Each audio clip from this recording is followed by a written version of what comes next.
Hello and welcome to Alpha Ice Complex here in Pittsburgh, PA tonight. West Virginia faces off against the Duquesne Dukes. I'm Jack Morgan. Here with me is Ben Pransel, and this is a big one for both sides. The opening of league play. Ben, excited to be here with you. What are you thinking? I'm looking forward to it, Jack. These are two teams who met 3 times last year, including a pivotal playoff game. Duquesne took it in overtime. I think it was about like 1 o'clock in the morning when the game ended. It was late. They are looking, hopefully it'll be an earlier end tonight, but yeah, just hopefully. as exciting a game. And you told me you were asleep for that game. You fell asleep and you saw the game winner. I was up. I missed the game winner. I saw the celebrations. You see the puck drop here. Yeah, here we go. But that was a heck of a game. Might be in store for another one tonight. Duquesne coming off of a win last time out against Mercyhurst. And West Virginia has not had as much success. They're 1-7-0 on the season. They look to pick up their second win tonight. Action gets started with a shot from the point from Schmidt that was blocked. So Duquesne already throwing bodies in front of the net early on, as struggling to handle it for a second was Drew Palmer's on that first line tonight with Luke Wasak. And Tristan Lloyd not dressed tonight. Well, Jack, you saw last week for Duquesne in that Mercyhurst game some struggles early on against forecheck. It really persisted throughout the games. You see Nolan go through here. He's bodied off the puck. Duquesne, it looks like more of the same tonight. You see Nolan getting right back to where he was last week. And we did talk about Shane Nolan having that bundle of energy, and he's been that for the Dukes. He was right there on the forecheck. Wasn't able to make anything happen, however, going to get that puck and getting that out, that was Medallo. And now here come the Dukes. So the Dukes out of the way. Here's Medallo. Drops it back for a shot that wasn't really a shot. Ends up being a pass up to the point. That's Leroy over for Butler. Butler keeps it in, goes down low. Gives for a pass that Goldan couldn't hold on to. Good forecheck by the Dukes and pinching at the blue line to keep the puck in. There's a battle. West Virginia wins it. Great forecheck leads to a chance. A shot goes high. It's a great decision to pass there. Who was that? It was Medallo. A great pass on that decision right there. Really good forecheck. And you mentioned the pinch jacks. You see Halyama's going to cover down here. It's really good play like that from Duquesne, picking up for where they were last week. They played a good game last week. They're going up against a team that has had some struggles, as opposed to Mercyhurst, who was very good, and they're 4-1. I mean, they came into that game hot, and now you got a team, and you're coming off some momentum. You got to look to put that on early, right, Ben? That's definitely true. But in this West Virginia team, let's not throw any disrespect towards them. Yeah, they're 1-7. The last win was on October 6th. That's 2 weeks ago. All 3 of their last games, though, much closer than you would expect. 1-goal games, 2-goal games. They look much better on paper than a 1-7 team. And it certainly seems like they've been getting better with the results. Getting closer. They were, multi-goal losses earlier on, and not so much as of late. That stretch pass cannot be completed. Icing will be called with 1:50 gone in this first period.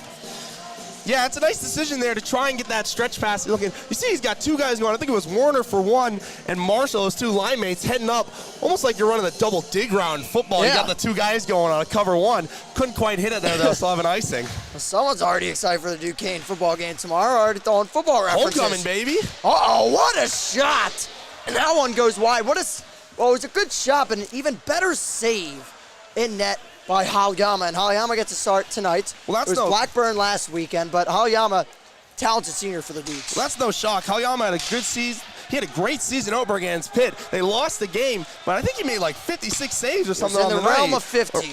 It was a great effort from him, and he looks pretty locked in early on the night. Puck goes back up for the point. It is going to be broomed back in by Brombos, and he gives a little shove at the end of play, enforcing his will. West Virginia will move it in with some speed. The shot goes wide. Still with it on the puck. That was Jones. Duquesne able to take the puck away, and getting it out was Ethan George. Pass up ahead. Here's Lombardo. Lombardo runs into a brick wall there. Yeah, that was really nicely defended. George whacking at the puck there. Sticks going flying. And making a nice play was Jones, using his body to fend off George there, Ben. Body control, stick handling, little bit of speed through the neutral zone. That was a really good work by Isaac Jones to get it in deep. And Duquesne is trying to get out here on the break as he saw that pass from E.J. Ferris. He tried to hit Lombardo. Is that a good strategy, you think? Or do you think that's kind of... Because, it could be considered cherry picking. Is that where you want to do? One way or another, West Virginia's got the puck on the goal line. Duquesne kind of struggled with their breakout play last week. Mercier's was able to push him into it. I'm not entirely sure whether or not West Virginia was watching that film. If they did, they heard some great calls from you, Jack, I got to say. I appreciate it. You were pretty good yourself. That was, you flatter me. It's just fantastic fundamental game last hockey week, from though. both. It's just fundamental hocky. Forecheck, go hard on the board, see the puck chipped out of play there. Watch out, Julian Menard in the penalty box there. All right. Listen, if it was me, I would have got it. You know, you like to say me that, Jack, personally. but I think there's a reason why we're up here safe and sound. And that's, in fairness, yes, that you see the puck coming towards you in the air. You don't know if it's coming fast, right? No. It could be fast or it could just be a lob like that one was. That one ended up being a lob. Dukes end up winning the face-off, the rare center ice face-off. Nolan coming in, what a pass! He scores! What a great feed from Shane Nolan there. Hoyt has it exactly right. I'm going to make a break to the net. I've got a dynamic winger in Nolan. He puts a great feed on it. And then that deke. 2 weeks in a row, Hoyt's got the opening goal. And it seems reminiscent of the first goal of the Mercyhurst game. Sam Hoyen gets things going. It's that same line from the Mercyhurst game. Their real effort was on the power play. They ended up scoring in the overtime winner with Simeone that time. These players are really working hard at it, and they're getting results with a couple goals. I mean, that was just a fantastic play.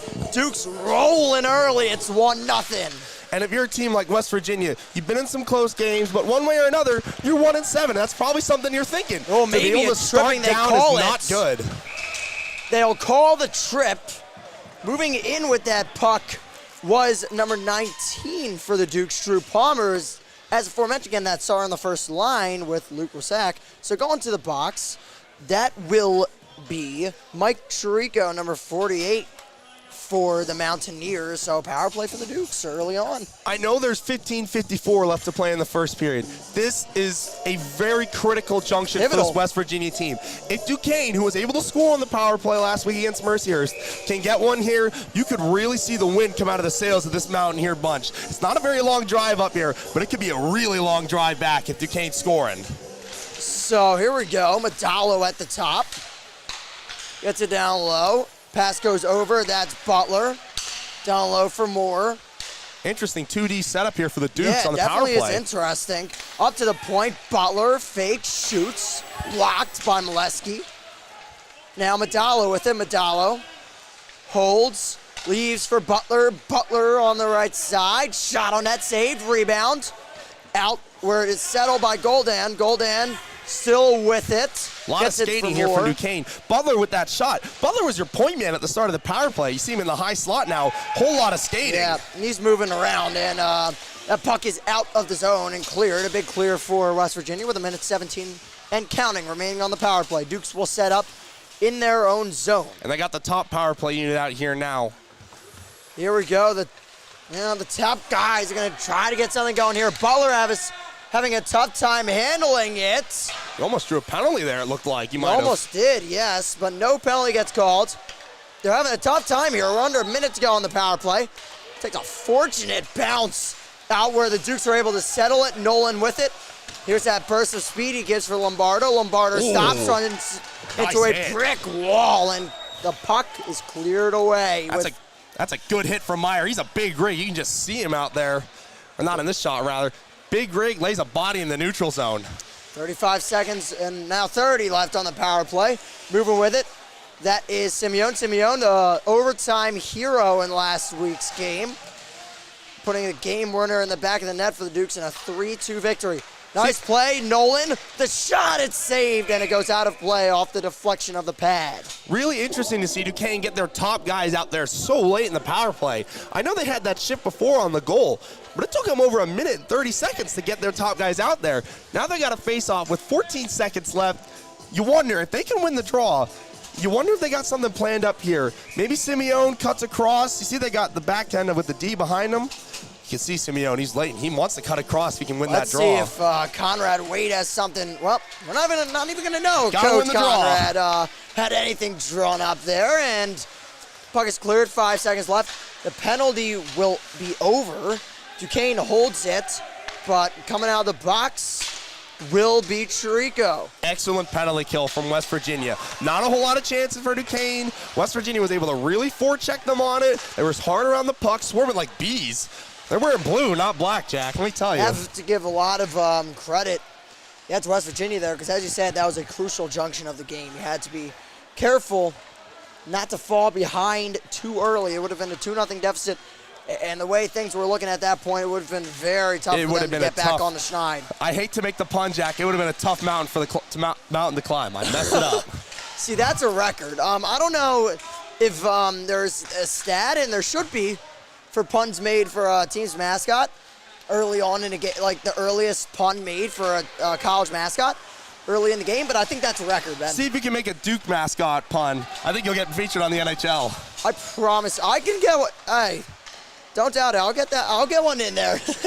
So now the Dukes, with 12:53 remaining, they're going to move it up ahead. The stretch pass for Werner couldn't be completed. And now West Virginia will set up.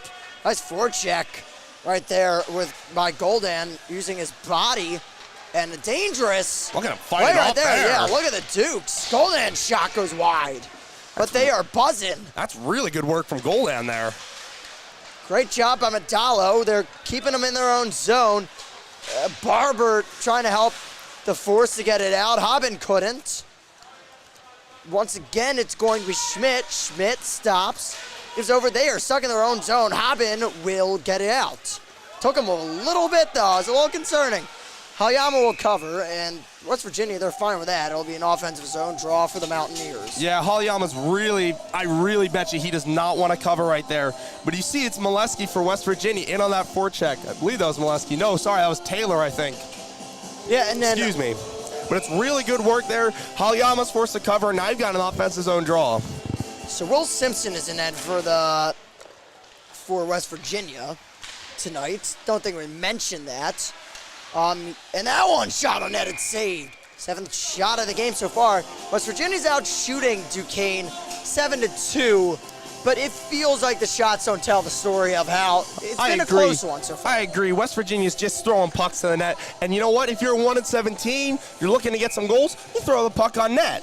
That's Look, what you you're get a little advantage, right? And a little momentum. I mean, it doesn't. Sometimes that's the way you have to go. Who knows how the bounce goes, Jack? I'm a Flyers fan. That's what you do. We don't have talent. Throw pucks on net. Here's a shot on net. It's blocked. Doesn't make it on net. Good job by the Dukes. Blocking shots once more. Now puck will be gotten ahead. Dukes can't do much with this. They're offside. They'll have it now, but they can't gather. So both teams have been having a tough time kind of getting it together, on the puck and making a break out. Yeah, Dukes had trouble on the power play. Yeah, they really did. Not much good entry work. West Virginia's been the better of the two teams, but that's just the way they're playing. Dump and forecheck. They haven't entered particularly amazingly, but they've really been tough on us. You see Nolan going for that loose puck. And yeah, it kind of felt like that loose puck was there for a couple seconds. You saw Nolan come flying in.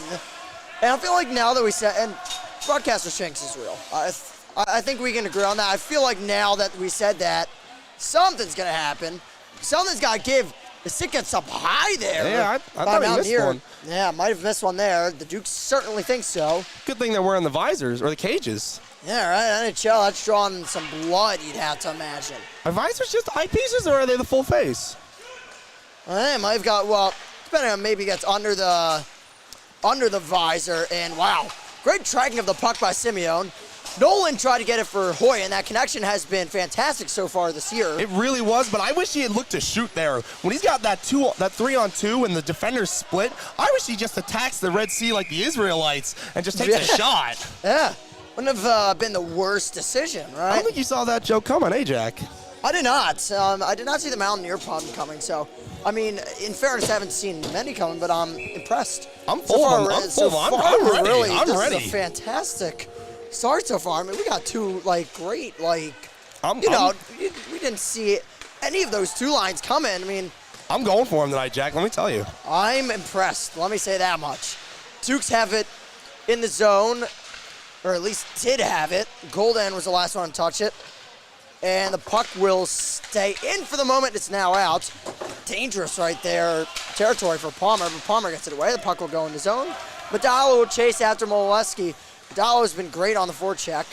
West Virginia learns gets it away. Goldan now in with a shot. Sails across Simpson's body. That one will get out of play. Just out of play off the top of the glass. If we're in NHL, that's a delay of game there, Ben. Well, good thing we're not. Otherwise, Duquesne be down, man, for 2 Yeah, minutes. I think they'll take the offensive zone draw instead. Yeah, I know, right? That would have been unideal for them. However, Duke still have it, in their not quite offensive zone. Not quite offensive zone, but their side of the dice, So they'll take that. And Werner will win the draw. I mean, won it back. It's just not to the right person. Moving in with a shot. Good save. With the high stick of, Hayama. Duke's struggling to get it out. Shot on that, it's saved. Great couple saves there from Hayama in this series. Puck can't be kept in. That was a good job right there by Duvall to keep that from going on a break. Because Duke's might have had a turnover right there and throws it right back in. Yeah. Gonna keep giving the puck. He's gonna keep throwing it back in. Again, I mean, that's their... Wow, Jones off the steal! Shot saved! What a save by Hayama! Any questions about how locked in he's tonight? Completely gone. That's a terrific save from Hayama right there. Flash the blocker, send the rebound there too, who cares? Then he covered that rebound. Great work there. Hayama just evaporating all those questions about whether he was locked in or not. I think we know for sure he is locked in tonight. All right. Bromos wins it, keeps it in at the points, rather. West Virginia's D has been really good at keeping it in. Even if they've been not quite at the blue line or at the point, and more so in the neutral zone, they've been really good at recycling those chances. For the Dukes. Here's a shot, it just goes wide. Just might have hit off the bar. Great shot. Heard a little bit of a ping right there off the bar. Bardo fine for it. So is Ethan George. George was the one who had that shot a few seconds ago that went off the bar. Duke's trying to keep it in. Now, West Virginia, a couple of times they've tried to go up the middle of the ice to get it out. It has caused them troubles. They don't do that there. Jones shot on that save by Hayama. Yeah, and if West Virginia's going to be playing super high, Duquesne, they've shown they can make him pay on the rush. That Hoyen goal was straight off a rush. That chance from George is off the rush, and he's got a beat at that glove. Yeah, fantastic first period so far. I mean, for West Virginia, even though they're down 1-0, out shooting the Dukes, and they're getting some good opportunities, especially over the past couple of minutes. They've been able to really control action in their own zone. West Virginia has really played itself into the game. They really have. So Hoyen gets that in. He's going to fight for it. He might come away with it. He does not. And West Virginia will move it up ahead. That puck was kind of a 50-50 there. Grandy wins that fight and gets it down low, all the way down low, where Nolan will have to grab it. And he'll try and get it out. He goes the wrong way because there's a Mountaineer right there. Here's a shot. He scores!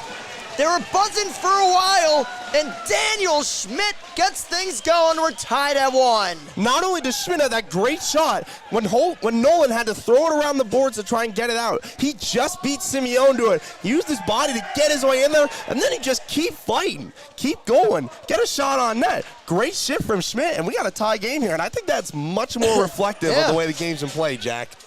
And that was a goal you saw coming. For a couple of minutes, they controlled action. It was bound to happen. That Jones chance a couple minutes ago was their best chance up until that point, where they break through. West Virginia has really played itself into the game well by doing the right things and working hard at them. And if you're Duquesne, sure, you've had some good chances, but you really need to respond right here, and you really need to shape up. Coach Wade talked about that in his postgame. Oh, wow. Chance in front. Sorry, Ben. Cut you off there. What were you saying? Coach Wade talked about it in his post-game speech. You can see it cut, and Hayama has to make another big save there on the post. There were some things to clear up for the Dukes. Right now, there's still some things to clear up, and it just bit them one in the goal. And now they've iced it, so they got another chance for the Mountaineers. So the Dukes seemed like they were really ahead of the game here early and playing very well. However, that has kind of that advantage they had, and that the way they're buzzing kind of has gone away from them in a way, and that's not what he wants. You need, they'll look to start to get things going again. West Virginia controlling the action, up 16-3 in the shots. However, this one stays tied at 1 for the moment. Here's a shot, saved. Yeah, Puck Halyamas still really loose. Wow. looked good tonight. Makes another key save there. He's had to be good tonight so far. That one ripped in on net. It's denied with the paddle. See if Golan can get something going right here. You see him trying to play his body on it. Can't quite. Nice little breakout play there from West Virginia.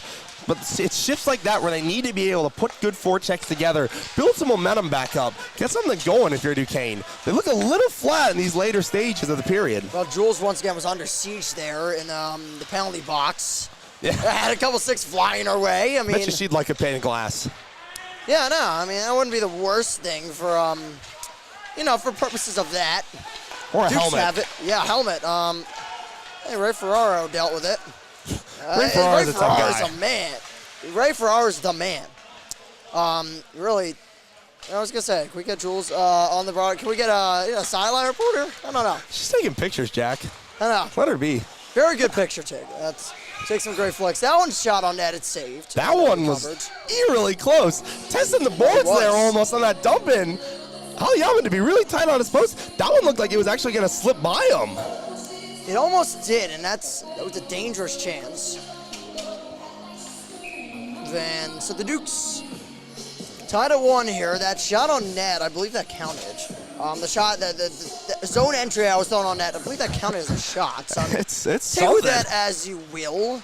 However, Dukes really have struggled since early going to get things going. And they're going to try and do something here. Simeone's going to chase. And you saw Simeone had to flutter that pass down as you see Hoyen going in on a forecheck.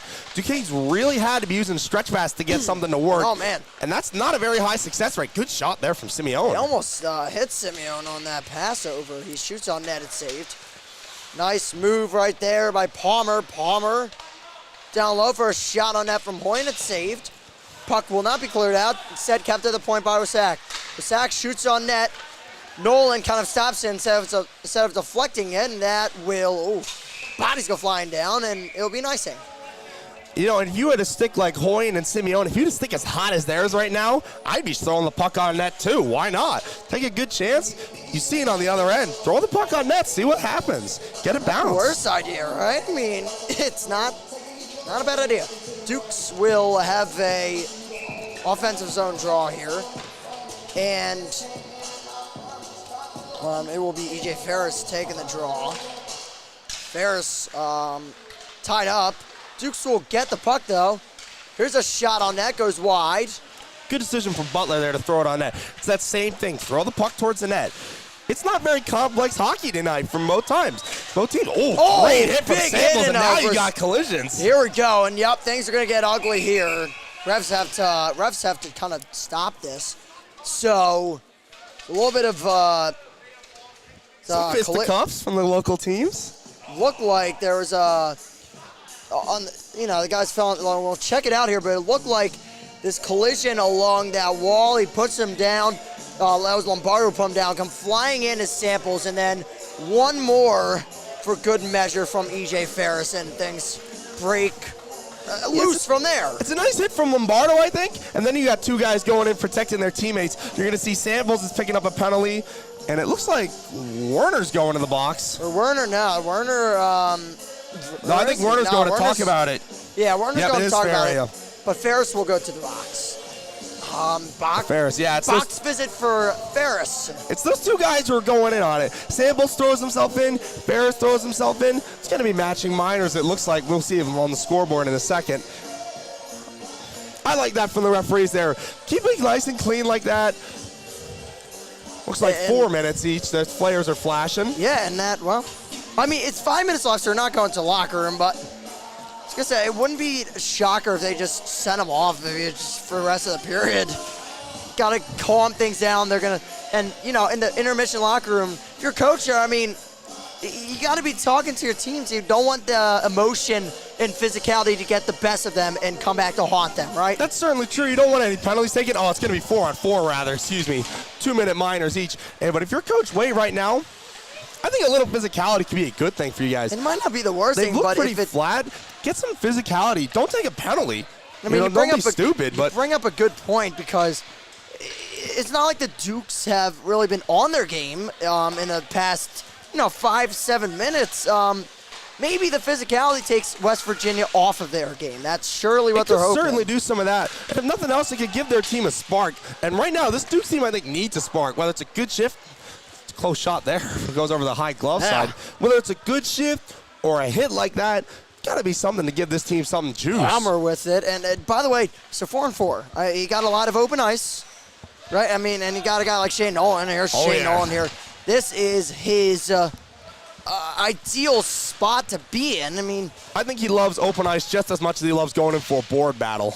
Jack, let me tell you, the way he plays. I mean, you see open ice, and it's almost like, seeing open ice is like you're seeing a beautiful sunset. It's just you love it. Really you inspires right things for him. This should be an icing call. Yep, it's going to be. And that helps the Dukes. So 48 seconds on the 4-on-4. We're getting into the offensive zone for the Dukes. So offensive zone draw never hurt nobody, especially not going to hurt the Dukes, can only help them. No. When you look at the guys that got out there right now, you see Reinbold out there. It's Moore and Butler. Interesting, those two aren't on a deep pairing together, but you got him out there. I've loved Moore's game. Butler's played a good game tonight. Yeah, but of course, Butler, Butler's, would really help. Moving in with 3.5 minutes left, was West Virginia shot was blocked, and the pass couldn't be completed by Reinbold. Ooh, coming in, that's going to be interference, and for the Dukes, that doesn't help them. They're going to be 4-3 That's a tough now. one there for Colin Moore. He's obviously not going for anything right there, but he gets the foot, trips him up. West Virginia's going to have 29 seconds of 4-on-3 here, Jack. It doesn't help. It doesn't hurt. They're gonna, that's a while too. Yeah. They're gonna go back. They're gonna, spend the final, however many of this penalty. They had a chance, the 4-4, to get more offensive. A little more going on the offensive side of things. Weren't able to get much going there. No, and now you need a big kill. We talked about something to give them momentum. Guess what? West Virginia gets some real momentum here if they have a good shift. And so Duquesne last week took a lot of penalties. I think there was a stretch where they had one-time pass, couldn't be completed, goes out of play.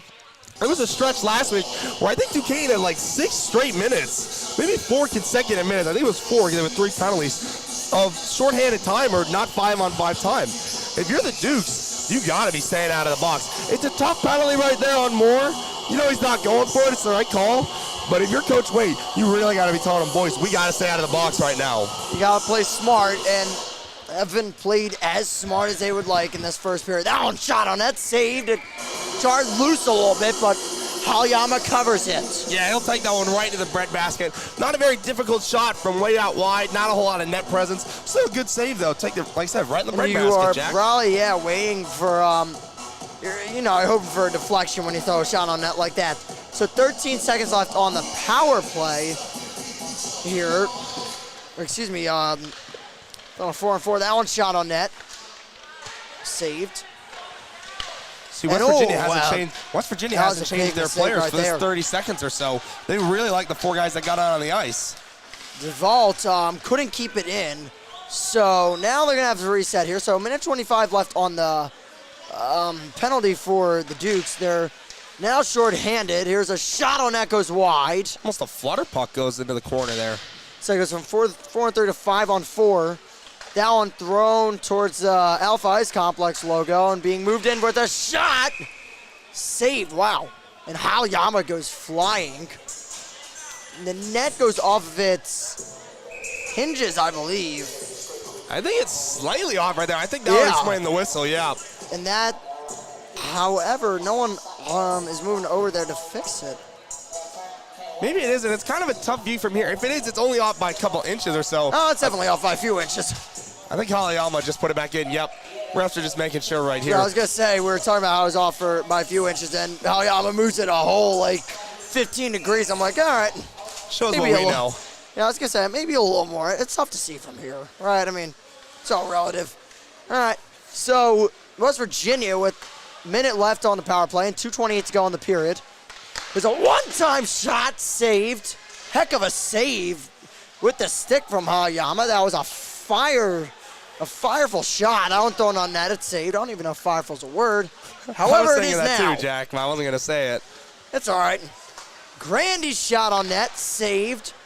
You can see Halyama, he really wanted to catch that one right there. Goes off his glove. Sure, there's some pressure in front. Makes it a little tougher to see. He makes a nice save, but he really would have liked to have squeezed it. Give a chance for a draw. Get some fresh legs out there for the Dukes. Nor with it. Waited for a Duke to make a move now around. Tried to get it for Grandy. Grandy couldn't handle it. It's good coverage there by Werner on him. Skating with him. Had his stick on the ice. Shot on net. It is saved by Halyama. That was Caden Knorr, the assistant captain, the alternate captain for West Virginia. I'm going to say it again. I love saying it. Right into the breadbasket for Halyama. I think it's my favorite word in the whole world. Favorite word in the whole world nowadays. Now, is that one word or is it two? One. Breadbasket with a hyphen. All right. No, actually, no hyphen. Just one word. I'm going to look that up at intermission. Just so you know, if you're watching out there, if you're looking up right now, we'll look it up in intermission. We'll get back to you. Tweet us. Don't worry. Yeah, tweet at us. 10-Band TV. Sure. If you have the answer, tweet us at 10-Band TV. Anyways, that one gets thrown into the zone. Duquesne is now even with 1:18 to go in the period. So good kill for them. They needed it. Here's Hoyen up at the point. It cannot be kept in. And oh man, Sample's moving ahead a little one-on-one.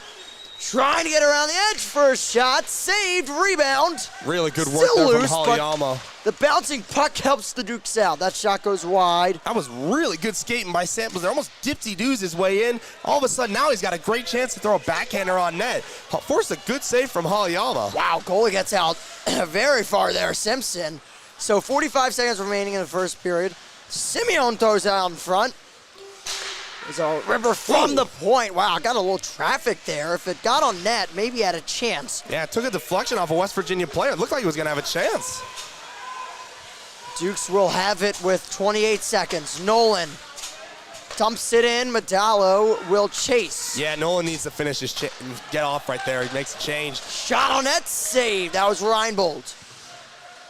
So West Virginia can't get it out. They have a little bit of trouble. One time, wow, Medallo ambitious there. Still has it. A shot goes wide. That's great vision right there. Let's see his name. Wow, from that was Lyora. high. He just can't get that saucer pass down.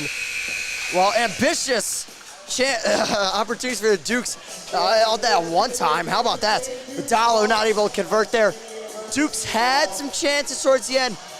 Oh, West Virginia, 23-8 in the shots after one period of play. Ben, 1-0, or it's 1-1. Final thoughts before we head to break. 23-8 rather, really reflects it right there. West Virginia, they started that bit more even. West Virginia really started to get the pressure on them. It's a much needed intermission here for the Dukes. See if they can get it figured out. So through one period, Duquesne won.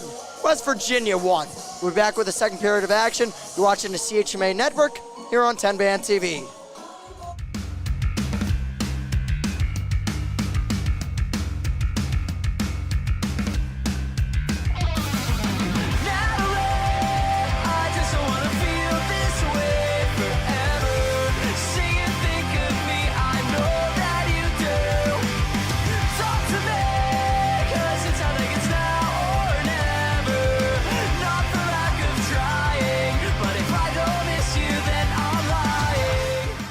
Are you ready to take your game to the next level? Hey, I'm Tyler Kennedy, 2009 Pittsburgh Penguins Stanley Cup champion here, and trust me, I know what it's like to play to the max. That's why I recommend the patented Heads-Up Sports Training System. Improve your reaction time and your spatial awareness with this dynamic training system all at your fingertips. Train smarter with endless applications for any position. It's that simple. HeadsUpSTS.com. Play with your head up.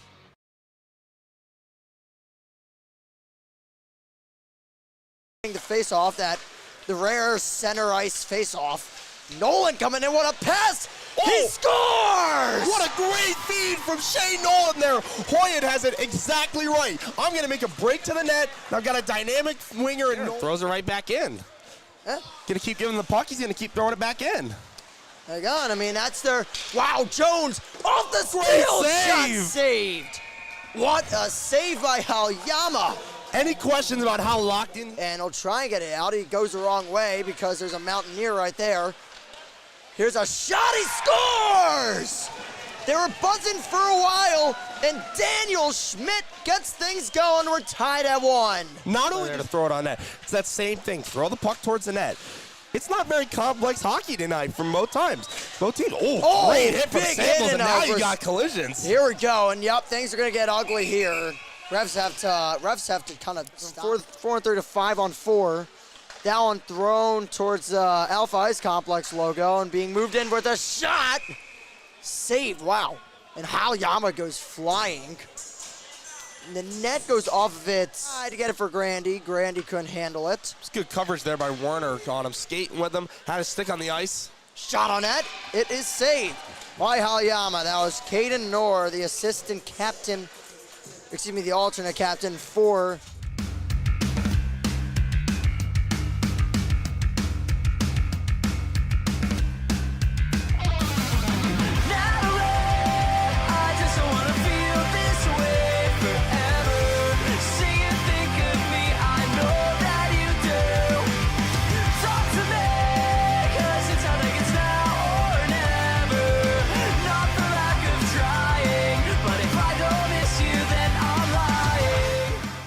Are you ready to take your game to the next level? Hey, I'm Tyler Kennedy, 2009 Pittsburgh Penguins Stanley Cup champion here, and trust me, I know what it's like to play to the max. That's why I recommend the patented Heads Up Sports Training System. Improve your reaction time and your spatial awareness with this dynamic training system all at your fingertips. Train smarter with endless applications for any position. It's that simple. HeadsUpSTS.com.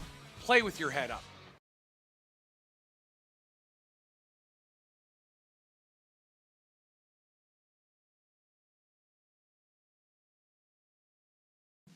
Discover the heart of Pittsburgh at Mount Washington Shop and Save. At Mount Washington Shop and Save, we're more than just a grocery store. We're your neighborhood destination. From the freshest local produce to gourmet delights, we've got it all under one roof.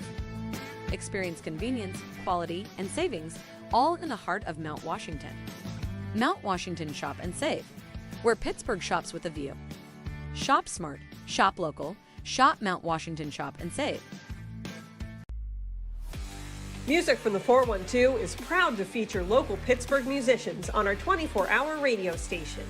Tune in online or stream to your smart device to listen to the latest songs from some of the best bands in the Burgh. You can even submit your own original tracks online. Join us in supporting our local music scene. Tune in today to Music from the 412, Pittsburgh's home for original music. 2 jumbo iced caramel drizzle peppermint mochaccino. Extra caramel. That's us. I'd love to join you guys at the beach house for a few days, but between my job and the kids, it's just not that easy. Not to mention, how am I squeezing into a bikini after this winter? Keeping off extra pounds while balancing a family and a career can be tough. And 500-calorie coffees won't get you there either. Weight Loss Direct provides a 24/7 support and one-on-one coaching to keep you on track and guarantee you success and health. Start your journey at weightlossdirect.com.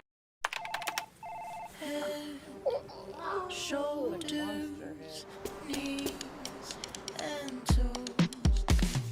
Head, shoulders, knees and toes, knees and toes. Head, shoulders, knees and toes, knees and toes. And eyes and cheeks and mouth and nose. Head, shoulders, knees and toes, knees and toes. Affordable self-care from professional massage therapists and estheticians. It's what we do. Massage Envy, where better begins. Hey there, hockey fans! You already know 10 Band TV can stream live regional sports. But did you know you can also stream the best of the local music scene as well? Music from the 412 is live and streaming 24/7 on 10 Band TV. Watch music videos, concerts, and original programming free from the comfort of your couch. Featuring the best of music and artists from Pittsburgh and Western PA. Tune in today.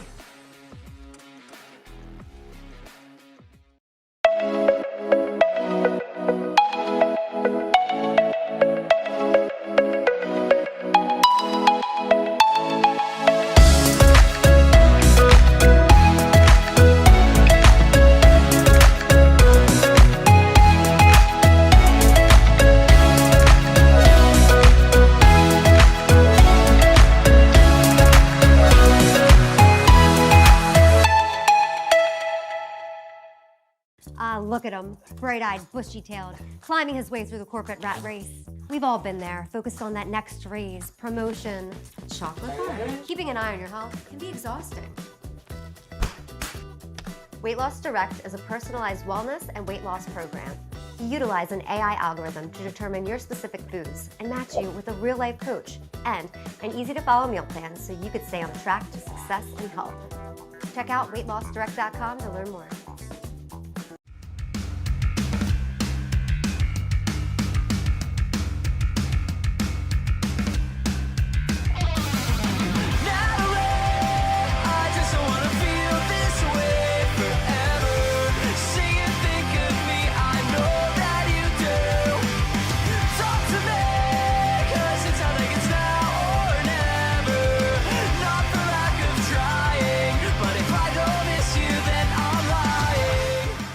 Are you ready to take your game to the next level? Hey, I'm Tyler Kennedy, 2009 Pittsburgh Penguins Stanley Cup champion here, and trust me, I know what it's like to play to the max. That's why I recommend the patented heads-up sports training system, improving reaction time and your spatial awareness with this dynamic training system all at your fingertips. Train smarter with endless applications for any position. It's that simple. HeadsUpSTS.com. Play with your head up.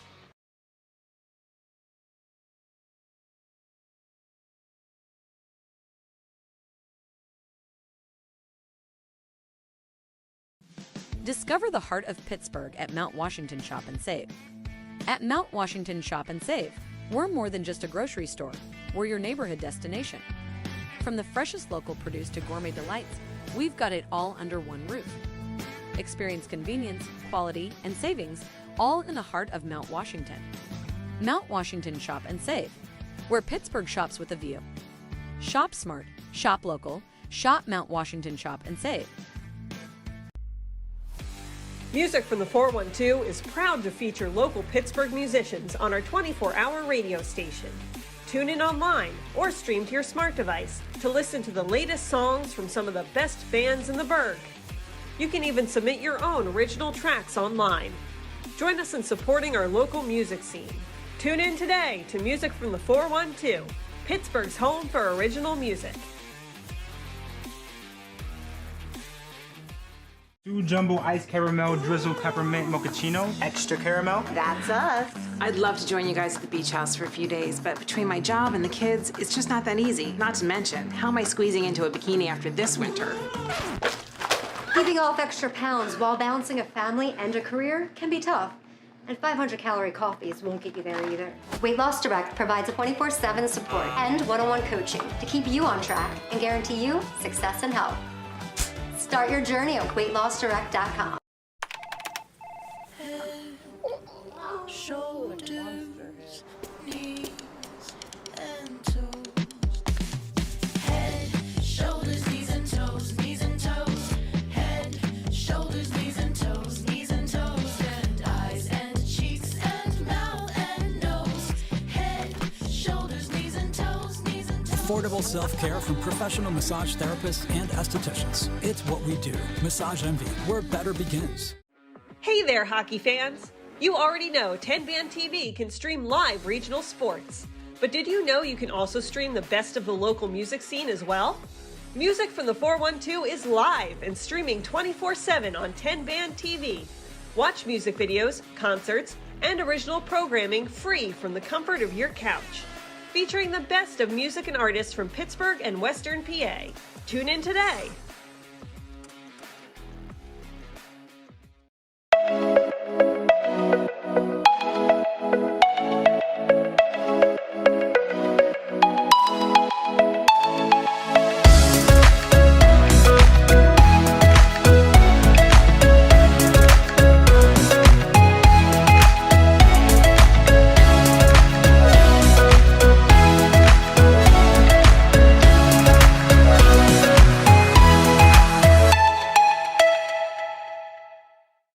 Look at him, bright-eyed, bushy-tailed, climbing his way through the corporate rat race. We've all been there, focused on that next raise, promotion, chocolate bar.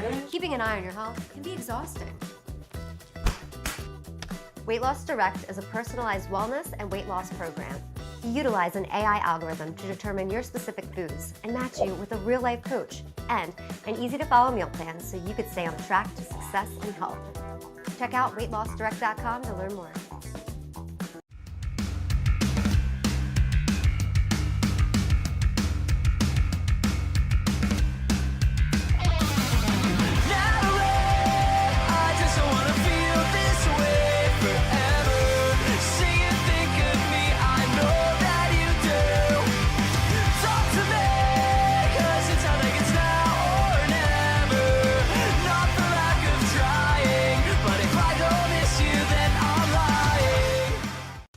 Ready?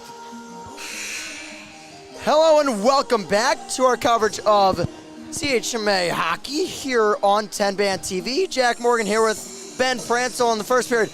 It really looked like West Virginia rebounded very well after being dominated for the first 4 minutes. They can really control the last West 15 Virginia minutes. Really, what did they do right? They really started to impose themselves in the game. You're exactly right. It all started, like you said, I've been talking about it. We were talking about it last week too. Mercier's playing the same way. It's just fundamental hockey. Get the puck deep, go to work. Forecheck hard, force Duquesne to have to play stretch passes or just throw it up the middle. And let me tell you, Duquesne played right into the game plan for West Virginia.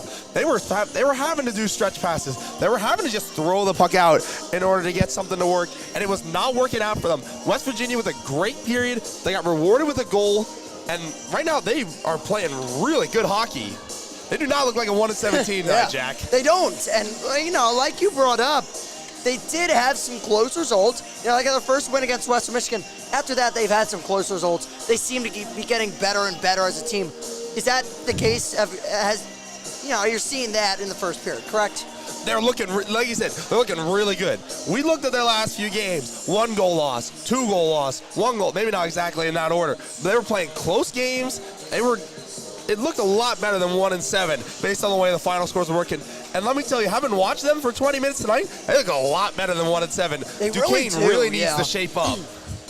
But right now, you head into the second period. A switch of sides maybe. You're feeling a little better on this side. Halyama on the other side. Halyama's been great. Oh, yeah, Halyama's been really good, especially when they needed him to be. That one chance, didn't have much of a chance on that 1 goal. It was a great move in to get the puck, get a good shot off. Halyama's played a really good game, but they gotta be weary, Jack. Both teams, when you have that short change, it is easier to get fresh guys on for a forecheck. Both teams, especially Duquesne, if it's like the first, have to be really conscious about getting the puck and being able to change lines and watch out for a forecheck. Yeah, they really do. But Duquesne, they have a chance here to get back ahead, and for as bad as, as good as you say West Virginia played in the first period, they still only got 1 goal. That 1 goal was by Duquesne Daniel is Schmidt. not out of this by any chance. They are tied. Duquesne played hard last week. They managed to come up with an overtime winner even though they were up 2-0, gave up 2 straight. Duquesne is very much in this game. They just need to execute a little better and do some things better, and they will be well in this game. And it's a good start right here. Get the puck in deep and go to work. All right, well, Duquesne, they're going to have to play some defense here as moving in behind the net for a shot. He scores! No goal. That's off. Or no, they call it off. So it was Knorr who passed it. He passed it to Jake Kozinski. They call that off. That is, well... You can see the net, Jack. It's clearly off. I bet you Halyama, as he's kicking across, dislodges the net. You see the refs deliberating in the corner.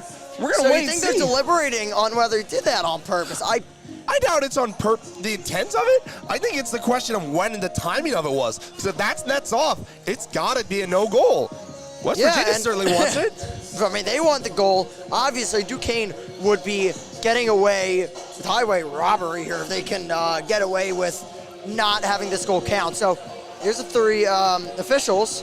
They're going to converge, and we're going to talk it over. So while they talk it over, it's a rather big, it's a rather big goal here. It's big moments. If West Virginia cannot take a look, you see the replay right here. So let's take a look. And it almost looks like he kicks it off as he's trying. They call it a goal! And yep, they call it a goal. And you look at the replay, if we get that again, the replay, it looked like he kind of kicked it off. And yeah, we'll get it again here. So take a look at Halyama, and Halyama's, No, yeah, that and net's that's off. That net is Yeah, off. that net's off. That net's off before the shot's even going. I don't think they're calling an intentional push-off. You couldn't. I really think Duquesne's on the bad end of a call right here. I think we had a feeling, before we watch a replay, we thought it was going to be, we thought that Duquesne was probably not going to get lucky with that call, but once you look at the replay, I mean, it felt like Duquesne didn't get any help there. They're not helping out. Halyama, that one hits off the bar. Yeah, Duquesne, they're definitely, I think, on the short end of a stick. Hockey stick, you could say, ha, ha, ha, very funny. Third pun.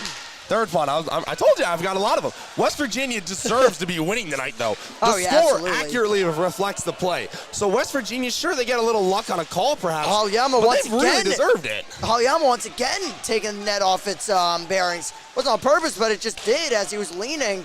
He puts it back on himself, and something to keep an eye out there for Halyama. Really plays aggressively on the side of the net. Wow, that one had a lot of traffic. You saw it last week. These nets do not have moorings like in the NHL. Well, they have those little tubes that keep it to the ice, so you have to push the tube out. There's no such thing here. There's maybe just a little divot in which the net goes. The net will be coming off. You've seen it a few times tonight. It's not ideal for the Dukes, but sometimes it gives a team gives a team a break. Did not give the Dukes a break there. No, and I think for Duquesne's sake, it's going to have to give them a wake-up call. Guess what? Yeah, you weren't playing well, and they know it. Now you're losing the game, too. And when you're losing, you got to work even that little bit harder to get that extra goal than you do if you're tied. They really need something now. I think this could be a wake-up call for them. Would be ideal for the Dukes and Coach Conrad if it is.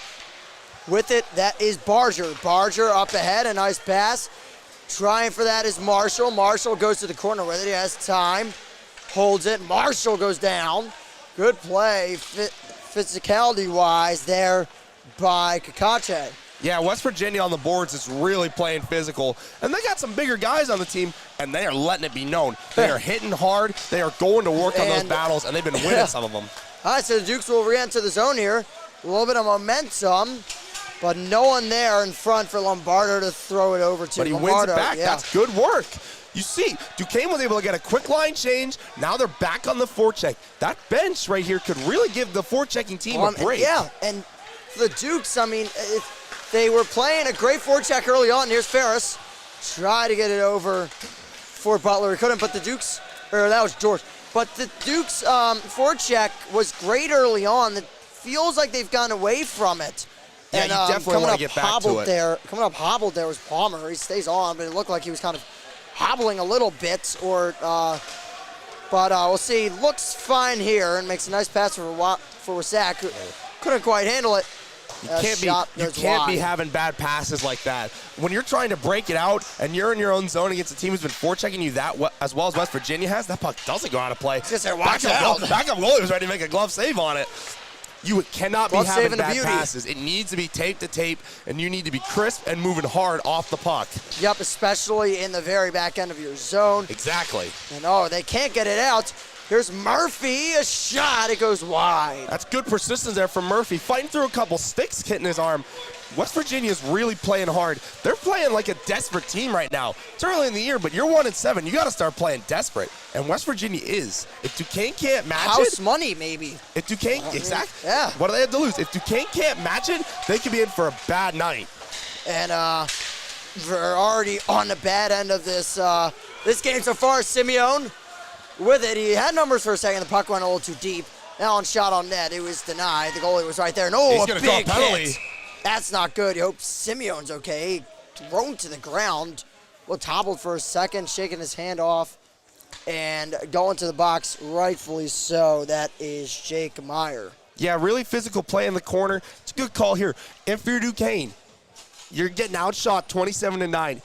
You got 16 minutes left in the second period. You have plenty of time. You got to get something going right here. This is a big juncture. I think that's a defenseman for West Virginia. Let me check the roster. Yes, he's a top-pairing defenseman for West Virginia. You got to get your guys going right here. Sadly, it was that top line, so they can't have Hoy and Simeone and Nolan out there. They need a little break. You expect them to get out there sooner than 90 seconds like they did the last time. Here's Metallo. Metallo goes down. And they got to get back. A breakaway. Here we go. He shoots, he scores! Jake Molesky, and while that was quick, short-handed goal for West Virginia. They're up 3-1. It's great work at the top of the zone for Molesky there. He's badgering at it, he's going for the puck, and then he sees his chance, and he takes off. It's like he gets hit with a great stretch pass you can see there. And that's a great play from West Virginia's captain. Really good work. You mentioned it was quick. I don't know if you're talking about the goal or the way he was skating, Jack. Let me tell you. How about a little bit of both? How about that? And Duquesne finds himself down 3-1 now. And he said it, I mean, if they weren't able, start getting things together in a hurry, it could be a long night. Duquesne down 2 goals. They're on the power play, though. Wow, Lombardo almost a chance there. Good passing from Nolan. Nolan has it, up to the point. Wasak over for a pass from Hoyen, goes over to Simeone, and Duquesne, they're holding possession here so far on this power play. Here's Simeone, shot on net, it's saved by Simpson. Look at how tough West Virginia is playing that high slot area. Hoyen earlier had a great decision to pass it, look for a Nolan chance as he's moving in, but it got broken up. You see Simeone, West Virginia is going to let Duquesne have that little top stretch there. You can skate around the blue line and the perimeter all you want. We are not going to let you move in and get a high danger chance in the high slot. That's great penalty killing. And then here's another one. Samples in all alone. He's denied. What a save from Robbie Halyama. He's had to be big. And he's came up with some big stops. He's definitely been big. You see Hoyen the other way. You want your goalie to be your best penalty killer. I guess you want your goalie to be the best player on your power play, too. If you're Duquesne in this early stretch, really not good with those 2 breakaways for West Virginia on Duquesne's end. Madalo now with it. His pass is blocked. Madalo's still with it. Gives for Hoyen. Hoyen back for Madalo. With some space, a one-time pass couldn't be completed. And you better get to that puck. And Good shape by Hoyen. Wow. All right, here we go. With some speed. Butler moving in. What a move! He scored! Oh, he missed. He missed the net. Holy jumping. I thought he had it too, Jack. I thought he had it. I jumped the gun there. Toe drag sensational. Wow. He's a defenseman making that move. It's a great rush. How about that? He wishes he could get it there. Oh, man. What a chance. Well, he's got the puck again. I mean, and given how well a great call, too. It would have been a great call. I'm a little disappointed. Couldn't finish that one, but what a great move. I don't think you're going to see that highlight on Twitter, Jack. That's not going to be on Twitter. That's one of the lowlights of my career. And it's all right because I had such a high point last week. I was due, right? There's a shot from Reinbold. He picked it well, but the goalie makes an even better save. 2-on-1. Uh-oh. Duquesne getting caught on some odd man rushes already. What a shot and what a save! That's great work from Halyama. He gets laterally so well. The way he's able to push himself across that crease. And I think, let me check my roster right here. I think that puck was slightly mishit on that chance. You're going to see a good replay of it here. Yeah, it didn't look like he got all of that. I think Grandy had to double hit that on net. If he can get a good wood on in that first chance. I think he felt like he wanted the puck a little further in front of him. It looked like it got too far in on him. Wasn't able to get as good of a shot. That's a great shot. One way or another, it's a great break for the Dukes right there. Yeah. And that's another big save from Halyama. He's had a really good game tonight, despite the 3 goals against. Really has. And for the Dukes, I mean, you got to try and get out quick here. I mean, you're trying to set up. It doesn't, the slow setup isn't working. Molesky, the captain, shoots it on net. Duquesne has really been struggling to break it out, and West Virginia is making a pay. They're going to go right back in again. West Virginia right here. Molesky had a chance right there with that good skating of his. If West Virginia is able to force turnovers, Duquesne is going to really be in for a tough night. All right, well, there's 2 already. Well, it looked like a methodical, walk up the ice instead. Icing is called. Pass for Werner cannot be completed, and those little mistakes have been killing Duquesne all night. Yeah, and this is a key face-off right here. West Virginia has been really good on these offensive zone draws. They've really been able to generate, and when they lose, that puck's going into the corner, and guess what? That's where West Virginia's got at their best, when Duquesne's got the puck in the defensive zone corner. It needs to be a crisp play here from Werner. Can he win the draw? And he can. Yeah, that's a good. Oh, West man, Virginia's it goes all over right it. out in the slot. Puck will go to center ice, trying to get it through was Marshall. He did great get it work out. by Marshall, and now the Dukes can change. That was a great effort by Marshall to get it deep enough to force a line change, because he can't change after an icing, Jack. That's huge, yeah. Really is. That puck goes deep into the zone. But once again, West Virginia beating Duquesne here to the puck and making it tough for them to get out. Moore bangs off the corner. Duvall will let it go. No, man. You know, maybe Lombardo can get to this, but the speed is going to force Meyer to make a tough play here. Leaves it back for a nice move ahead, a nice pass up ahead. They're doing a great job. West Virginia has been. Yeah, the Mountaineers are doing a great much job. better in terms of how they're breaking it out. Turns out they're forechecking. They almost had a penalty called on them there. Yeah. I think that was Moore who had his arm up high. Here we go. Lombardo with it again. Try to get it over. Look for Ferris. A shot in front. He scores! That's great work right there from Duquesne. That's an excellently smart play. Was it Ferris who scored? There's Ferris who gives over for the goal right in front.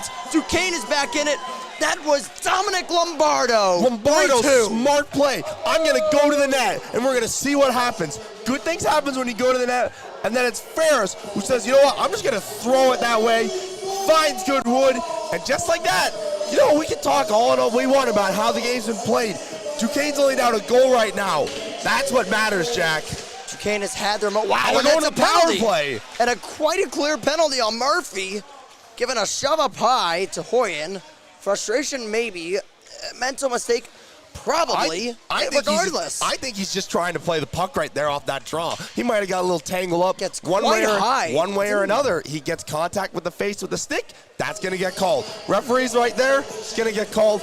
Now Duquesne's on the power play. So Duquesne is in the situation where they've been outplayed somewhat thoroughly in the past maybe 15 minutes of this game. However, they picked their moments, and their moments have turned out to be big ones. It's 3-2. They have a power play. Hoyen will take the draw. And if they have a good 2 minutes right here, Jack, they will have a tie, or they could have a tie game. They could have a good power play and not score, I guess. But if it all goes to plan for Duquesne, they're tied after everything they've been through. Here's Hoyen. Hoyen with it, drops it back for Wasak. Wasak sees a lane. He shoots on net. What a deflection in front. It was saved off the mask. Holy smokes. That's what you're looking for on it. Look at that, West Virginia Watch forecheck out here. again. That was, we saw in last it Duquesne didn't power take a play. favorable, direction to the net. Oh, Really. yeah. Oh, man, great. Good skating. Great Look job at by Nolan. Nolan. Look at Shane Nolan around the right side. Like a gazelle. Whoa, big hit into the corner. Took a punishment there, and he's going to be coming up hobbling, or not even hobbling. He's not getting up. Shane Nolan took a large hit there. It was clean. However, you're going at such a fast pace, and he goes flying into the corner. You surely hope that he is all right. Certainly do. Really unfortunate to see the medical trainer going out to take a check on him. You certainly hope Nolan's okay. It's a great shift by him, though. Using his speed, using his tenacity, get into those areas, throw the puck across. Doesn't go his way. As you see, he's still down on the ice there, Jack. But yeah, and we'll take a break while the medical team is attending to him. We'll be right back after this.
Are you ready to take your game to the next level? Hey, I'm Tyler Kennedy, 2009 Pittsburgh Penguins Stanley Cup champion here, and trust me, I know what it's like to play to the max. That's why I recommend the patented heads-up sports training system. Improve your reaction time and your spatial awareness with this dynamic training system all at your fingertips. Train smarter with endless applications for any position. It's that simple. HeadsUpSTS.com.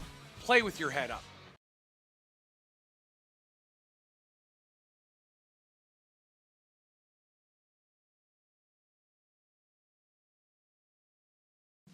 Discover the heart of Pittsburgh at Mount Washington Shop and Save. At Mount Washington Shop and Save, we're more than just a grocery store. We're your neighborhood destination. From the freshest local produce to gourmet delights, we've got it all under one roof. Experience convenience, quality, and savings all in the heart of Mount Washington. Mount Washington Shop and Save, where Pittsburgh shops with a view. Shop smart, shop local, shop Mount Washington Shop and Save.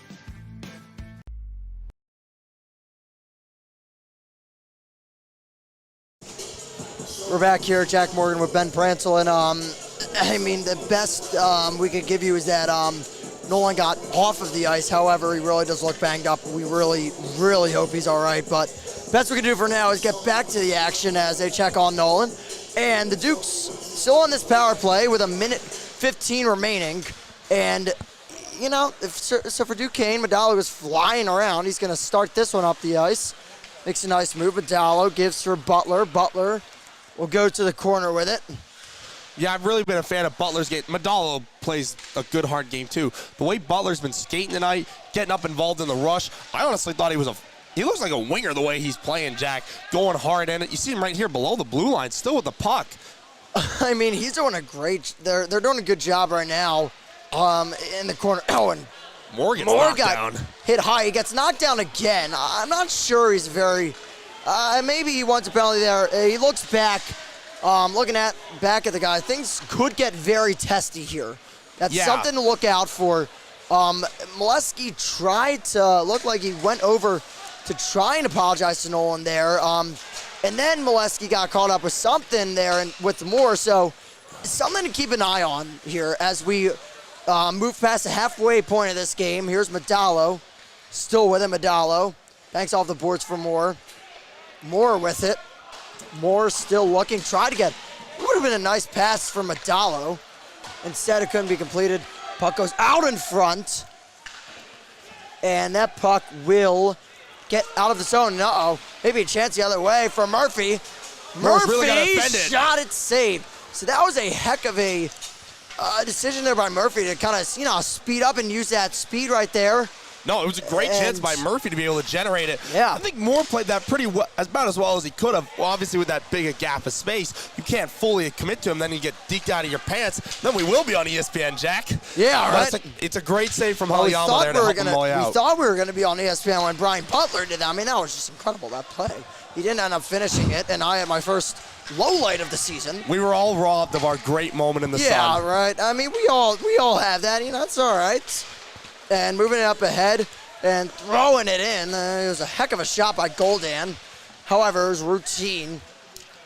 It is one thing worth noting for Duquesne. Tyler Pontello is an extra skater tonight. They did not have one against Mercyhurst. They've got an extra skater tonight, so they could be able to still run lines without Nolan. We'll see how long he's out. Hopefully he's able to come back in or just be all right. But it's interesting for a coaching standpoint. You'll see Pontello a good amount now. As long as Nolan is out. And now the Dukes trying to get the puck out of their own zone. Mind you, this is even strength, and that goes off. However, that's not Haliyama's. It's not Haliyama with the last contact. It was a Mountaineer. We see the net off right now, obviously off by a considerable margin. You wonder what would have happened if the puck went in. Yeah. We can joke about that. It's already happened, yeah. Well, you can joke about it because it didn't end up. It's not the reason the Dukes are down right now because the third goal is the go-ahead right now. That is not the go-ahead goal.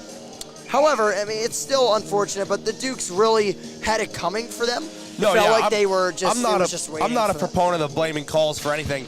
That goal right there is an instance of it. If a Duquesne fan or player or coach is inclined to blame a call on that, I don't think any of them particularly would be. I mean, you just watch the game and you get a good sense of who the better Dukes, team's been. That one shot on net. It's saved. Incoming, though. I'm going to make a little reference here. Talking about calls, I mean, referee calls. Should specify that because play calls, Pittsburgh natives are not a big fan of their Steeler play calls on offense. We don't even need to Jack, bring up his name. Why are you doing this to me, Jack? You can just leave me alone. I don't know. The Mountaineer pun, you need it was great and all, but I need to get in. I need to get in somewhere for the reference, right? For the people who watch and who don't like Pitt, they really get their Jack, I think you're just being a mean There's person a to me. solid amount of people that are. I think you're just being mean to me, Jack. You got a good Penn State population here. Oh, wow, that deflects just wide to the right. Like I said, there's a solid Penn State population here. Obviously, you got your Dukes fans, and that one I was will thinking get about out. West Virginia, Jack, personally, but West Virginia, too. West Virginia. I think you're just being mean to me, Jack. An That's what hour I think drive. it is. I think you just can't let me have nice things. Hey, I mean, it was right there. You know that saying, that it was right there. You had to take it. That was what I figured with that. And so Just hope the Phillies don't get scored on. I'm really hoping.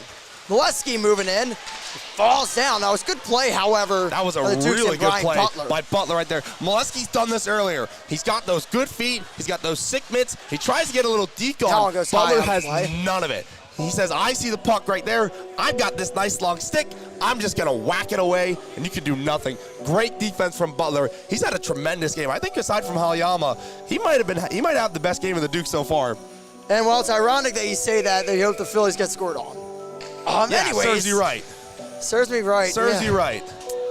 Serves me right. It's 5-2. However, back to the action on the ice. It's 3-2. It's been a 2. Duquesne with the 2, and they're looking to get things going here. It's an improvement with the shots. I mean, they got 9 shots in the period. It's somewhat closer with the shots, and that's Yeah, they've got take the small victories. You say? They got the puck on net more. That's certainly true, and that's commendable in a sense. Shots on goal is a statistic. Don't ever look at shots on goal if you want to see who played the better game. That does not mean maybe quite as much as we may think. And in some instances, it's right. Like West Virginia having 20 more. That's pretty accurate reflection. And it looks like, yeah. Also, I should point out, Shane Nolan just going back to the bench for the Dukes. No That's helmet great on. news. His helmet is in hand on the bench. You hope he's able to come back in. I mean, that'd be fantastic. It didn't look good, so we didn't know if we'd see him again.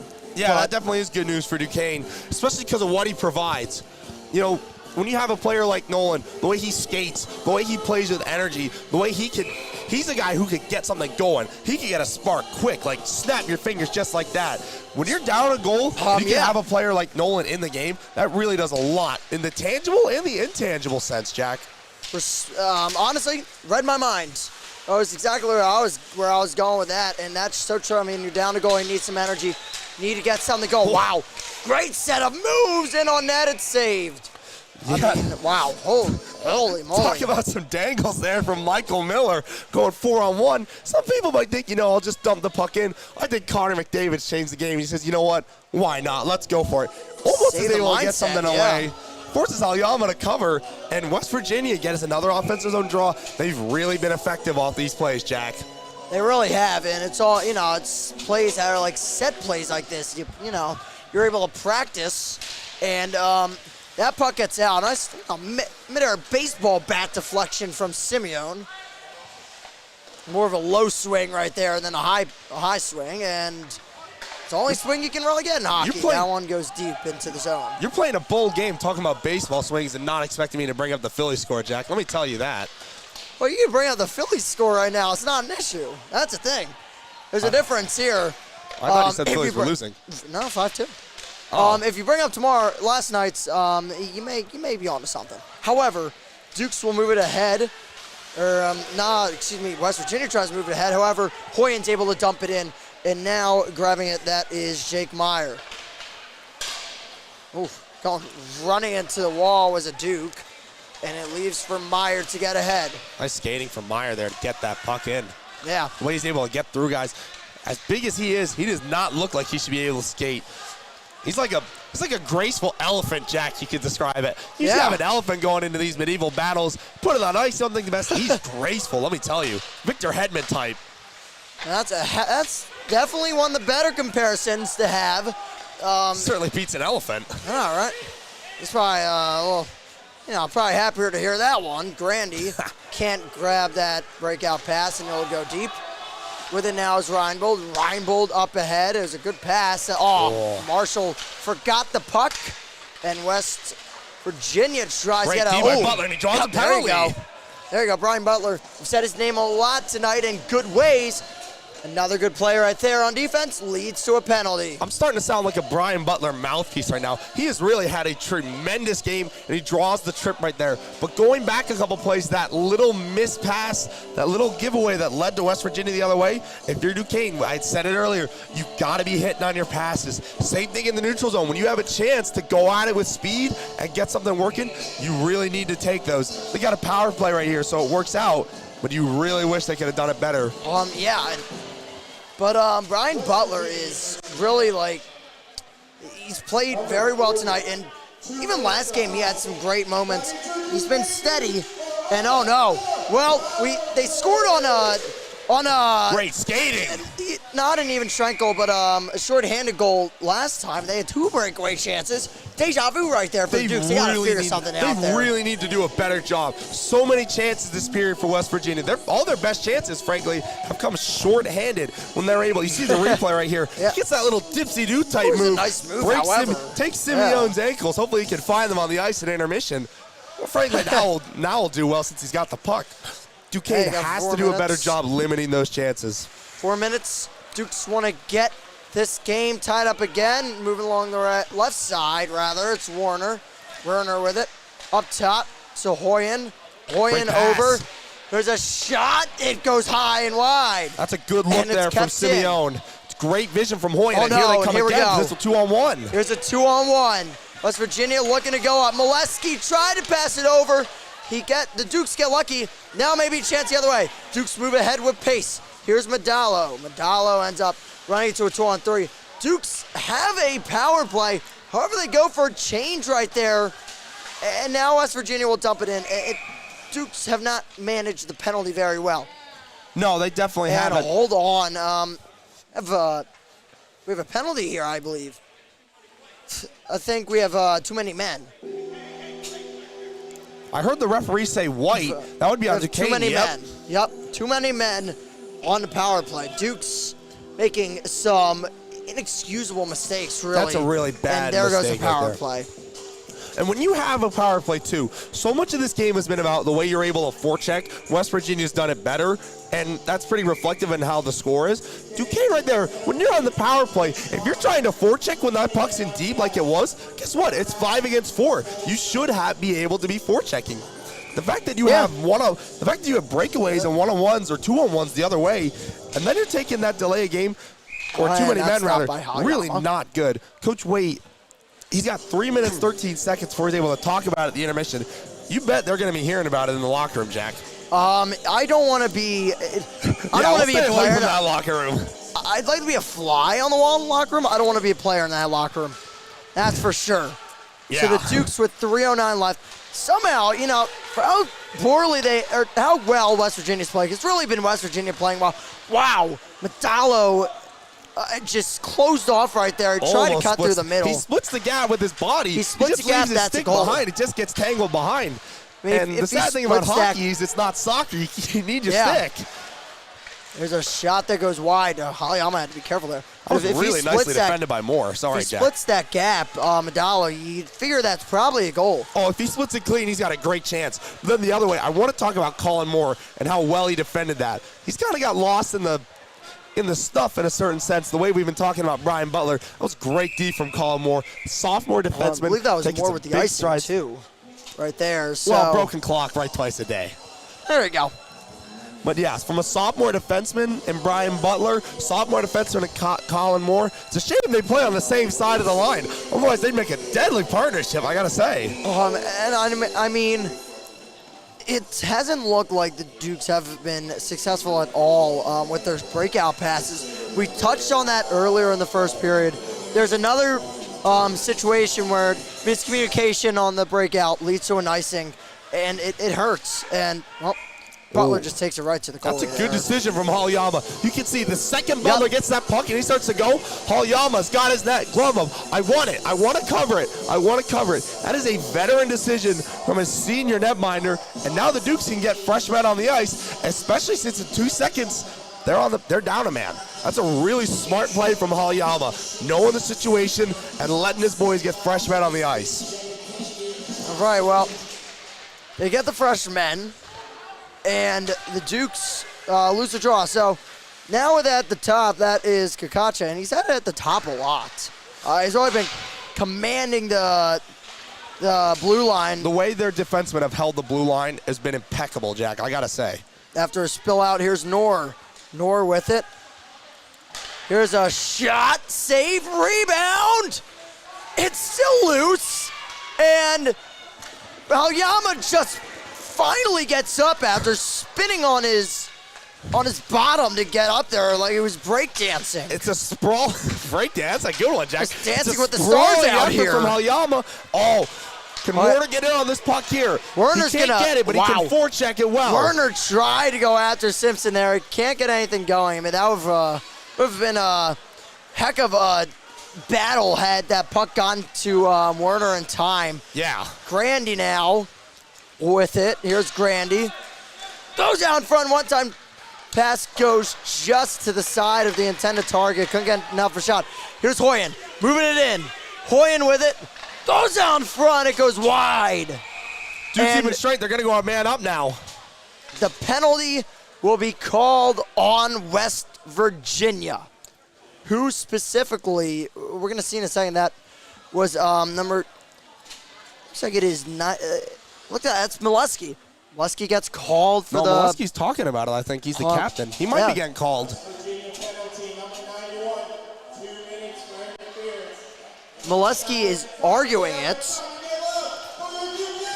Well, so he'll go with to the box. box. Comes privilege, but you still got to sit. He looks to try and claim with his stick that he didn't catch anything, or the way he used his stick there was legal. He doesn't win that battle. Kind of tough. Odds were stacked against him there, Ben. Here's Hoyen with it, still with it. Lombardo shot is saved. It went 5-hole through Samples.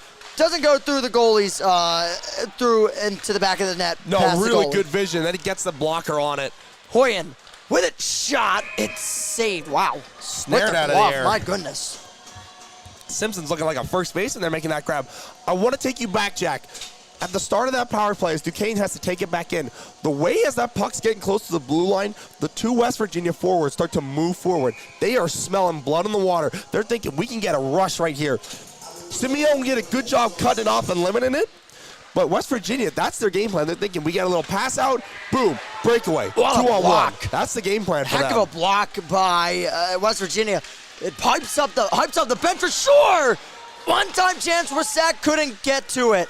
Wow, that was something else. Great effort there. But on the block shot, we mentioned the desperation West Virginia's playing with. See if the Dukes have any here with 17 seconds left. Oh, man, 15 seconds left. Madalo with it. West Virginia playing like a team that needs a win, and so far they've earned it through two periods. Madalo now with a shot saved.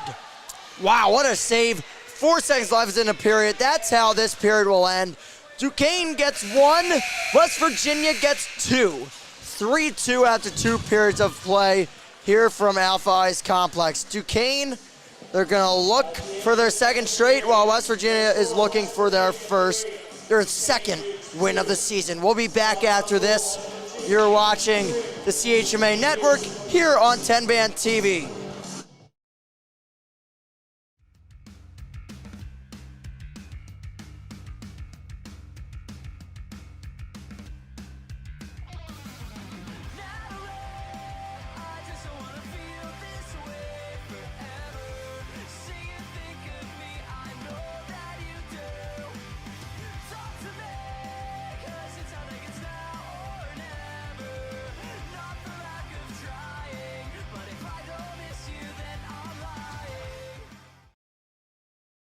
Are you ready to take your game to the next level? Hey, I'm Tyler Kennedy, 2009 Pittsburgh Penguins Stanley Cup champion here, and trust me, I know what it's like to play to the max. That's why I recommend the patented heads-up sports training system, improving reaction time and your spatial awareness with this dynamic training system all at your fingertips. Train smarter with endless applications for any position. It's that simple. HeadsUpSTS.com. Play with your head up. Discover the heart of Pittsburgh at Mount Washington Shop and Save. At Mount Washington Shop and Save, we're more than just a grocery store. We're your neighborhood destination. From the freshest local produce to gourmet delights, we've got it all under one roof. Experience convenience, quality, and savings all in the heart of Mount Washington. Mount Washington Shop and Save, where Pittsburgh shops with a view. Shop smart, shop local, shop Mount Washington Shop and Save.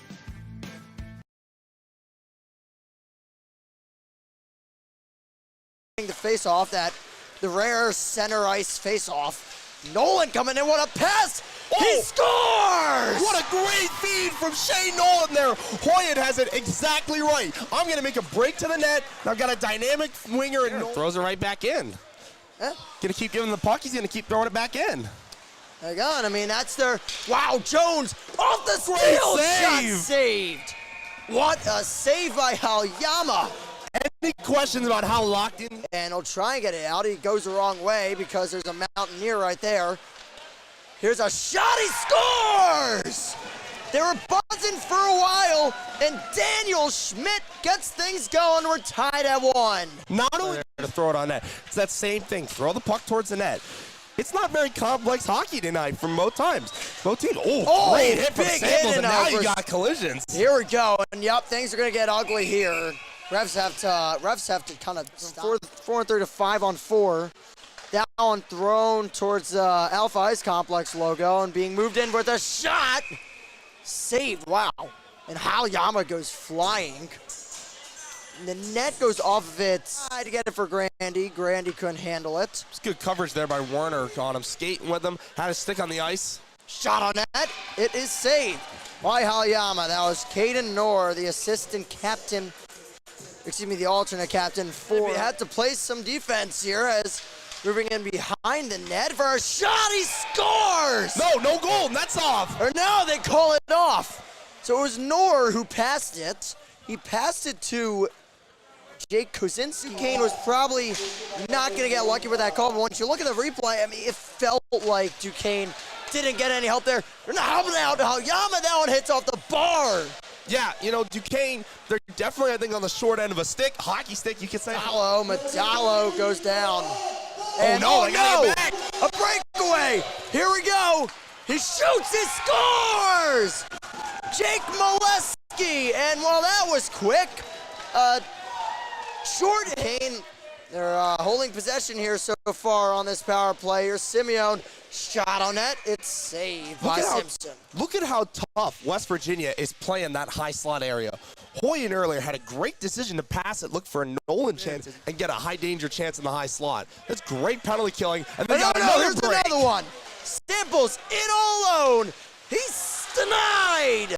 What a save from Robbie Halyama. He's had to be big. And good shape by Hoyt. Wow. All right, here we go. With some speed. Butler moving in. What a move. He scored. Oh, he missed. He missed the net. Holy jumping. I thought he had it too, Jack. I thought he had it. I jumped the gun. Holy makes an even better 2 save. 2 on 1. Uh-oh. Duquesne getting caught on some odd man rushes already. What a shot and what a save. That's great work from Halyama. He gets laterally so well. The way he's able to push himself across the arm up high. Here we go.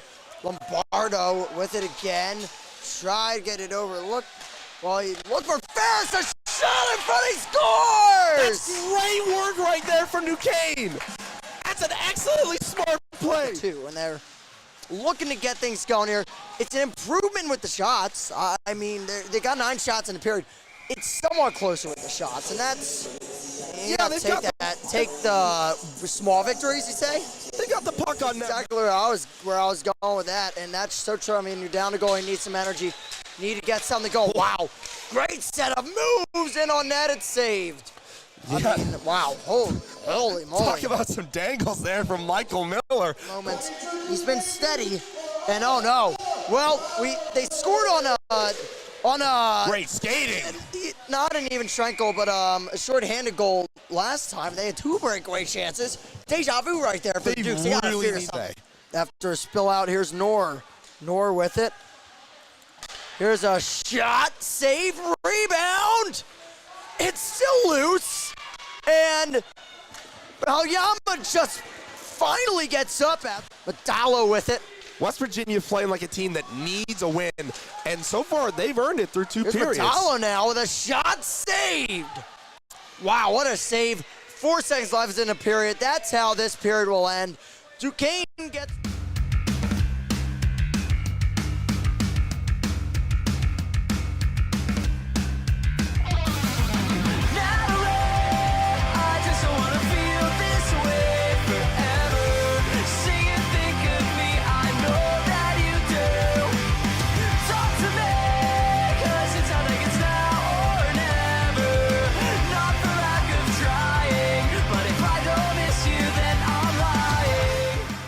Are you ready to take your game to the next level? Hey, I'm Tyler Kennedy, 2009 Pittsburgh Penguins Stanley Cup champion here, and trust me, I know what it's like to play to the max. That's why I recommend the patented Heads Up sports training system, improving reaction time and your spatial awareness with this dynamic training system all at your fingertips. Train smarter with endless applications for any position. It's that simple. HeadsUpSTS.com.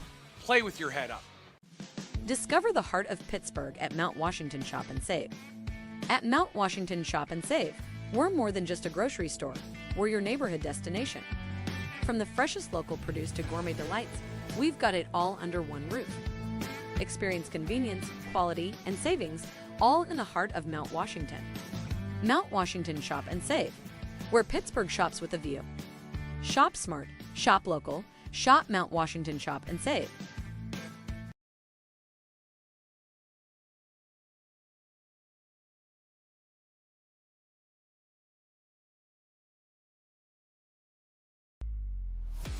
Music from the 412 is proud to feature local Pittsburgh musicians on our 24-hour radio station. Tune in online or stream to your smart device to listen to the latest songs from some of the best bands in the Burgh. You can even submit your own original tracks online. Join us in supporting our local music scene.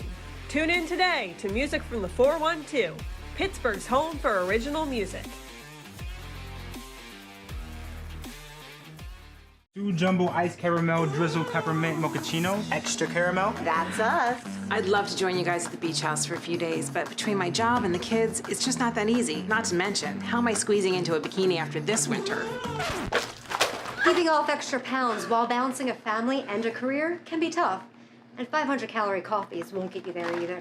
Weight Loss Direct provides a 24/7 support and one-on-one coaching to keep you on track and guarantee you success and health.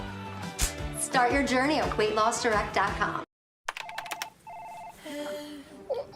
Shoulders, knees, and toes.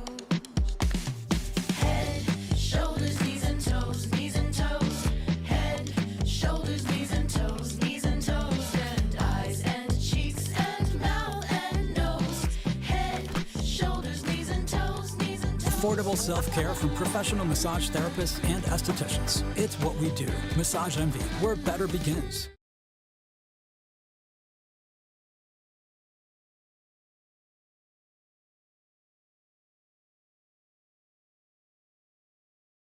Hey there, hockey fans! You already know 10-Band TV can stream live regional sports. But did you know you can also stream the best of the local music scene as well?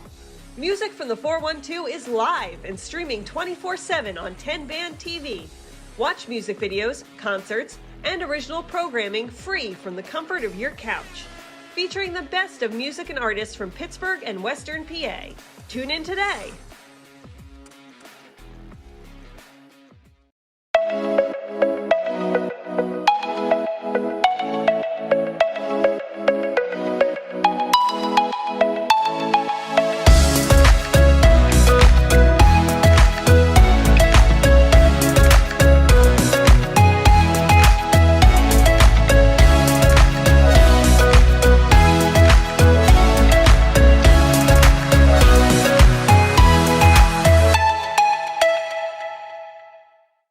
Look at him, bright-eyed, bushy-tailed, climbing his way through the corporate rat race. We've all been there, focused on that next raise, promotion, chocolate bar. Keeping an eye on your health can be exhausting. Weight Loss Direct is a personalized wellness and weight loss program. We utilize an AI algorithm to determine your specific foods and match you with a real-life coach and an easy-to-follow meal plan so you could stay on track to success and health. Check out weightlossdirect.com to learn more.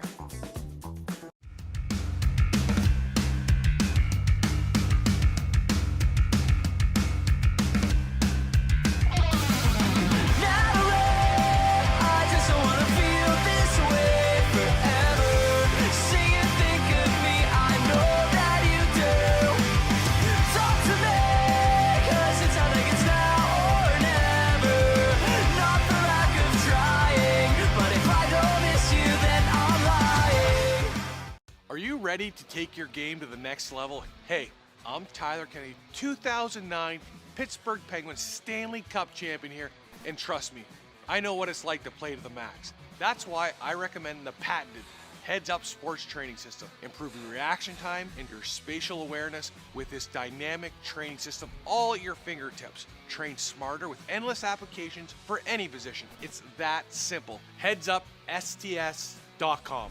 Play with your head up. Discover the heart of Pittsburgh at Mount Washington Shop and Save.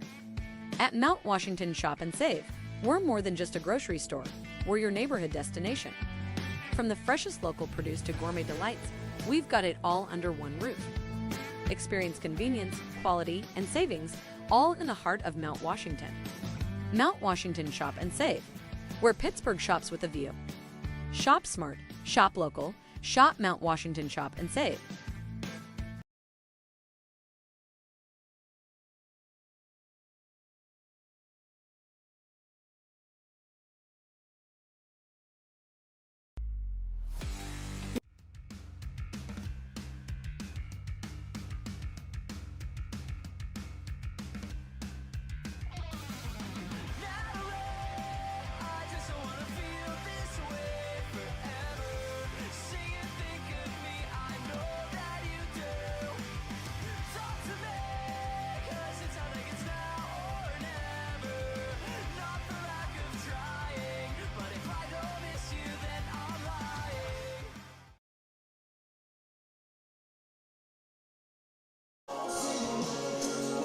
Welcome back to Alpha Ice Complex, where the Dukes and the Mountaineers are duking it out here. I told you I was going to go on in. Yeah, here from I'll give you that one. from Alpha Ice Complex. So it's 3-2, and Duquesne got some momentum going in the middle towards the end of that second period there, Ben. They certainly did, and it's funny, you can track it with a distinctive end. It's where Duquesne has 5 players on the ice, and West Virginia only has 4. It's crazy how that happens when you have an extra man. You're able to get something going. But they really were. They were playing harder. They were getting good chances. They had that goal towards the middle, later portion of the period. That was very helpful, and when you can met those two things going, it really helps. They got 54 seconds on power play still. They got to be careful, though, when that time's running low. Because for West Virginia, let's see his name real quick. That's Molesky coming out. He's already scored on a break. He's got some incredible speed. If they're not careful when he's coming out of the box, they could get bit, and that could be a complete momentum swing. Molesky had a pretty goal on the breakaway to give the Dukes, or excuse me, give West Virginia a 3-1 lead. That goal is held up as the go-ahead goal right now. We head into the third period. About to get it going, and the Dukes have 54 seconds left on the power play. What do you want to see from them here? They got to get some good things going. Even if they don't score in 54 seconds, who cares? That's less than 5% of the period you got right here. You got to get some momentum going, and you got to get things going. I want them, Jack, to put shifts together. Have a good power play shift. Have a good forechecking shift. Build another good shift, and just stack them together. Good things will happen if they can put them together like West Virginia's been able to do. And, excuse me. We're going to get things going here in the third period, 53-23. The shots are in favor of West Virginia. West Virginia has had a lot of offensive zone time. They're going to look to keep that going here. Third period of action come up from Alpha Ice Complex. And Duquesne, I mean, it's looked like they've had their moments. They haven't played as well as they would have liked to. I'm sure Coach Conrad, post-game, will tell you that he'd like to see them play better, but all you need to do is pull out wins. And league play especially, they look to get off to a good start, a winning start. Third period will decide all that.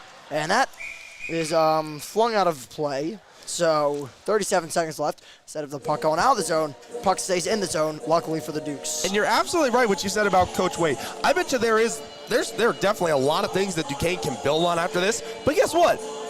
1942 left. Who cares about that? Let's focus on these 19 minutes and 42 seconds. Let's get a goal. Heck, let's get a couple goals.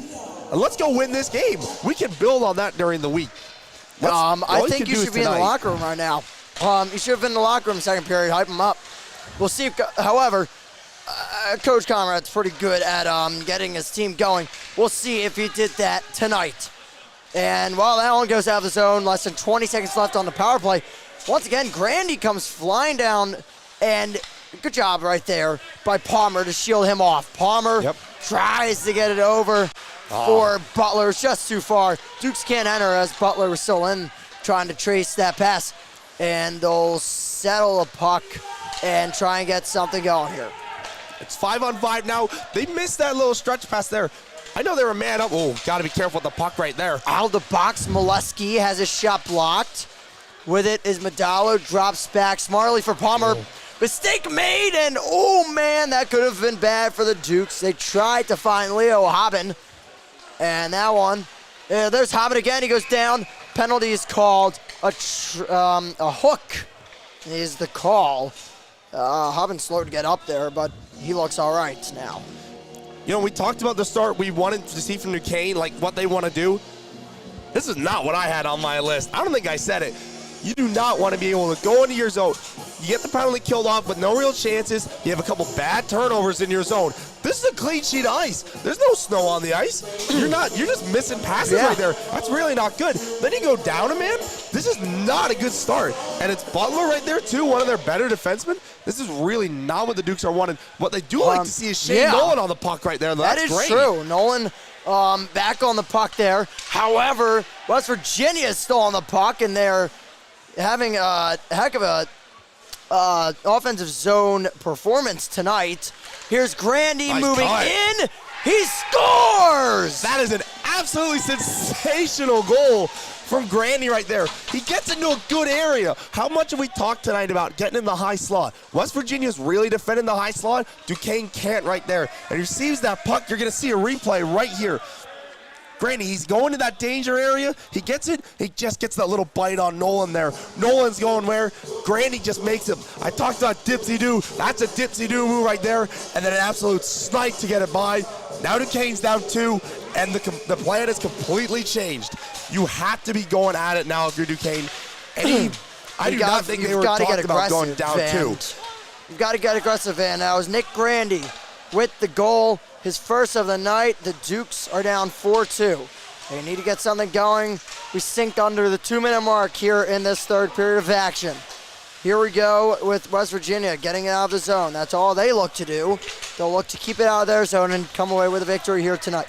That was Ramos good right there from Duquesne. Gets it out. When you're able to force those little passes that are, especially when they're in the air and you can work under it, those passes like that, now you get an icing. That's what West Virginia has done to them. They force them to have to play those kinds of passes, then you can go right back after it. Duquesne's able to take advantage of it right there. It's not a playbook per se. It's just fundamentals. Duquesne's playing it right there. They really need something, and look who's out there. It's Hoyen, it's Simeone, and it's Nolan. Hoyen, he really wants a win right here. They can make something work. And here's Nolan with it. Throws down front. It's dangerous if anyone was there. Palmer with it. Shot on net, save, rebound, still loose. West Virginia gets away with highway robbery there. That looked like a heck of a chance for Dukes, and that will go for an icing. So Duquesne, they're fine with that. They'll get a offensive zone draw here. And Coach Wade is not changing lines right here. It looks like he's changing the forwards. No, actually he is changing lines. Never mind. I would have kept it out there myself. That shift didn't seem too long. They were able to generate something in that short time. I think he's trying to manage the load a little bit differently. I don't know. I just don't quite get it right here. I'd send my top guys out there and try to make something happen. And that puck will be cleared down. Now. It's going to not be an icing. Hustle. Wow. Great hustle right there from the speedster Michael Miller, and it waves off an icing. That puck goes out of play. Well, Ferris right there. Some nice little chatting right there. Ferris in the West Virginia bench. I saw a smile on Ferris' face. There's been some physicality in that second period. It's good they're smiling. Because Ferris was the one in that action near the pit logo towards the beginning of that. I think it was the end of the first period with the hit that came flying in with that hit. It's someone nice to see him not, get it. Getting into fisticuffs with them. 17 minutes. They're league rivals. They played 3 times last year. Duquesne knocked them out of the playoffs. Hopefully they can just get along and not be taking a lot of penalties for both coaches' sake. And we talked about that at the beginning of the broadcast. It was a 2 OT win. Wow. Dalo tried to find Goldan, but Goldan was nowhere near that pass. Yeah, if I'm Goldan right there as I'm setting the puck, I'm thinking shoot. Madalo is not quite close enough to the net to really get some muscle on. You saw he just kind of sticks his stick out. Not much he can really do. Oh, wow! What a pass on front, he scores! It's Molesky again. He's been all over it tonight. He's been able to skate well. He's been able to generate offense. And he's got another goal. It's 5-2 now, Jack. And things are not looking good for the that Dukes. was just a great pass. And at least a goal.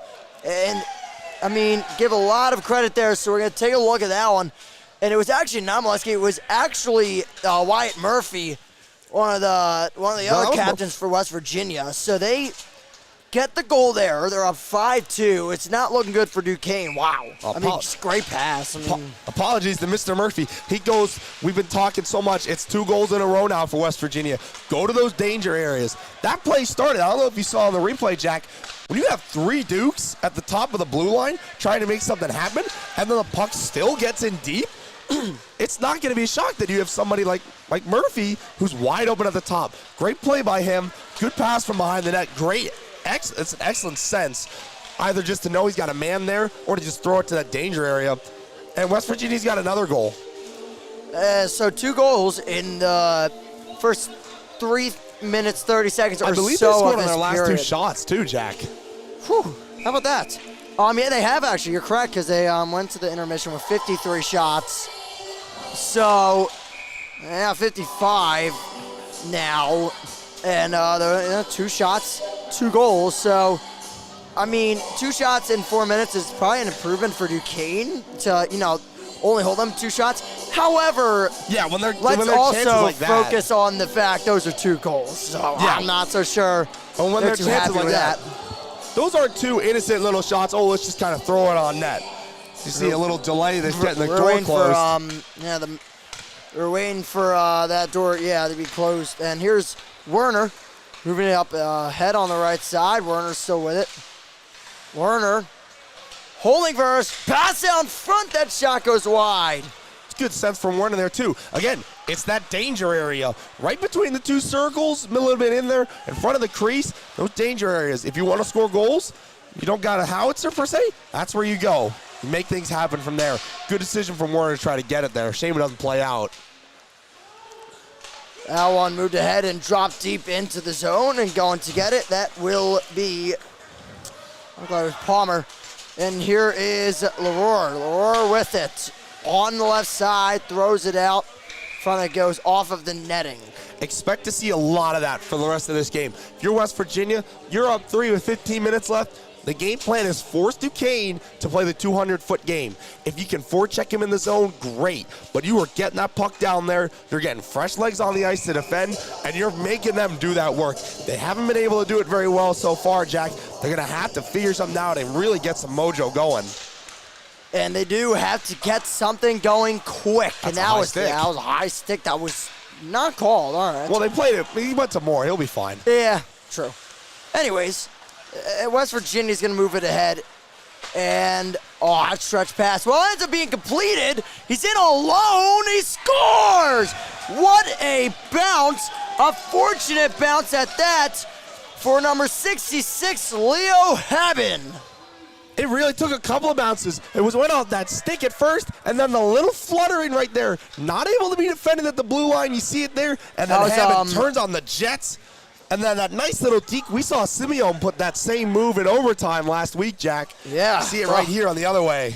Goes right back in Duquesne's face. That was the last touch of that puck by Duke was Carter Scholze at the blue line. So it ends up being onside too, which is crazy. Yeah, that's a really tough play for him to make there. When the puck's bouncing like that, you're skating back. You can't necessarily get good wood on it and disrupt it. Really unfortunate. And now you got a goalie change. Yeah, and Harayama's out, and he's not happy about it. But he hasn't been helped out much by his defense tonight. The Dukes are having a lot of trouble keeping this, keeping the puck in their offensive zone or just holding on to the puck in general. Proof is in the pudding right here. They struggle to hold on to it, and West Virginia gets it for a chance. It's saved by Blackburn. So Blackburn comes in, and for Ethan Blackburn, he got the win his last time out, the freshman for Duquesne from Thornton, Colorado. And, hey, Colorado named it. There we go. I think we talked about a couple things there. A couple Colorado references on the last broadcast. He had a 53 save performance in the win against Mercyhurst Blackburn. Wow, great chance. It sits on the goal line. It's cleared away. Those are the kind of shifts Duquesne needs. I mean, yeah, you're down 4 goals. You still want to play the game well. And who knows, maybe you get a couple bounces like West Virginia has in this game. Shifts like that Wow, are that able to shot generate goes stuff is wide. what they need. I will say for Halayama, though, the 6 goals does not speak to the way he played. Rather, the 50 saves does. He had a much better game than 6 goals against. I gotta say, it stinks for him that it's gonna go down that way. You can see the frustration, but he played a good game tonight. Yeah, and it's really just tough circumstance for him to be put in.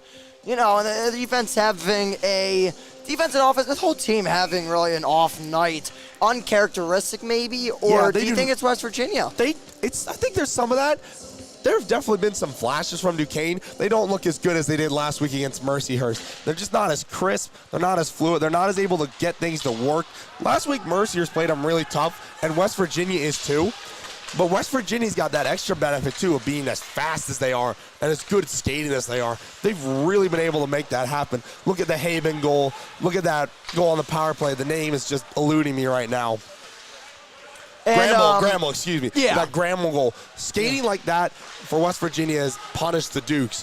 When you're making mistakes against a team who can skate, it's magnified. Well, there was Grandy, rather. Grandy, excuse me. Yeah, the Grandy goal was, but also at the same time, it feels like West Virginia is exposing some of those weaknesses for Duquesne that they had in the game against Mercyhurst. The forecheck led to some sloppy breakout That's plays from absolutely Duquesne. right. So maybe it's more of the Dukes just not playing, not playing as well. It's certainly a mix of the two.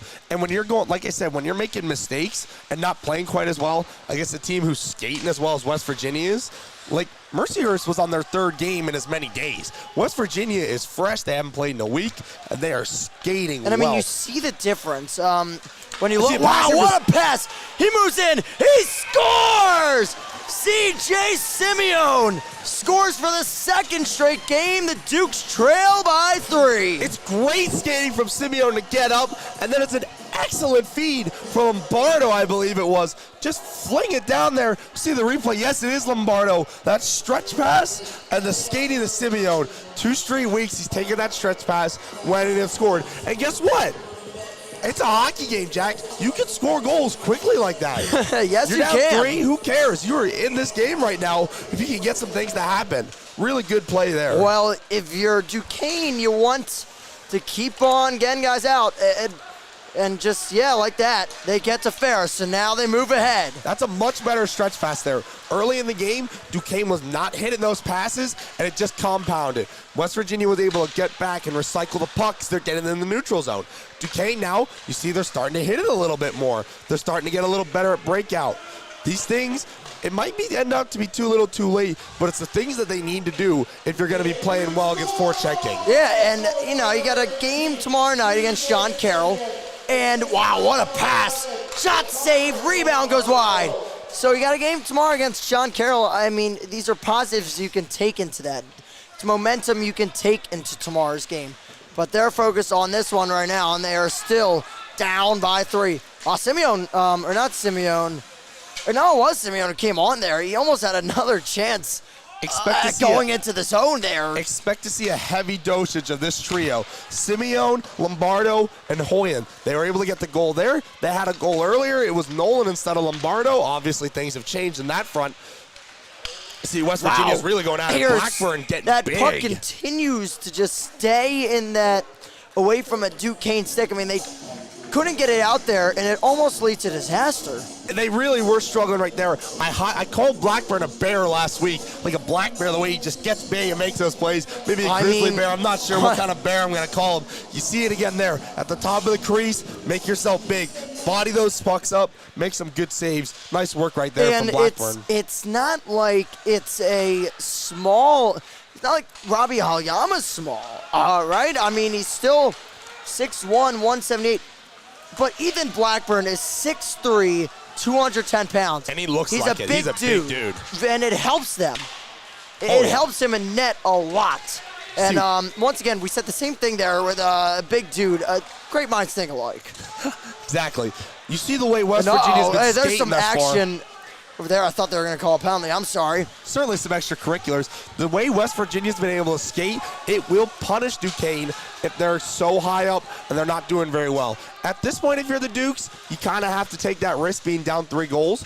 But look for that. West Virginia is really going to be able to use their legs. See it right here as they start to build this play up.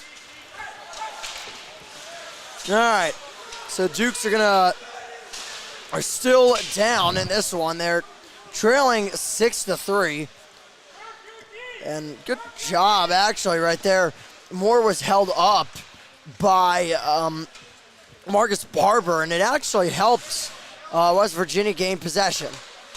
Great pass to Taylor, goes wide to the left. That was a nice little interchange there. Taylor comes off a change, and Yeah. he goes right into that spot. I wonder if they practiced that or they set it up. That worked out really well. He didn't score. That was a really nice little play from West Virginia. It really was. Whether it was intentional or not, it really just, it looked smooth except for everything except the shots. It speaks to the way West Virginia's played the game tonight. They've played the game fast. They've played the game smooth. They've played almost creatively in a sense that Duquesne just hasn't. Duquesne's just been a little lackluster, not just quite up to the level West Virginia's been at tonight, and it's compounded in those few goals West Virginia's got.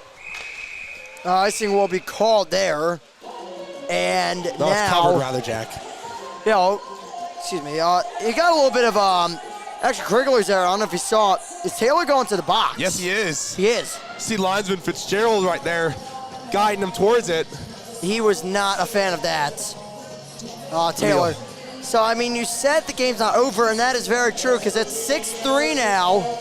And, yes, 3 goals in 9 minutes. Very tough, but what a power play. And Coach Wade's going to want a timeout here to talk it over. Timeout here, yep. It looks like it. Nope, they were just rallying around. I think he's still giving him advice, though. We got to get it. Even if it's just encouragement, we really need it here. If you're Duquesne and you can score, you can really make something work with the time that's left. It's a good start right there. Win the draw. It is. And that puck will get out of the zone. It is Luke Wasak who couldn't keep it in. Here's Simeone moving in with it. Simeone tried to leave it. Well, it didn't really try. It just end up going out of the zone. He tried trying to leave it back for Duke to keep in the zone. They can't. And just a couple guys mucking at the puck. They can't even get to it. And Grandy has it. On the penalty kill, mind you. Grandy rolling through the fenders. Still with it. They finally get it away from him.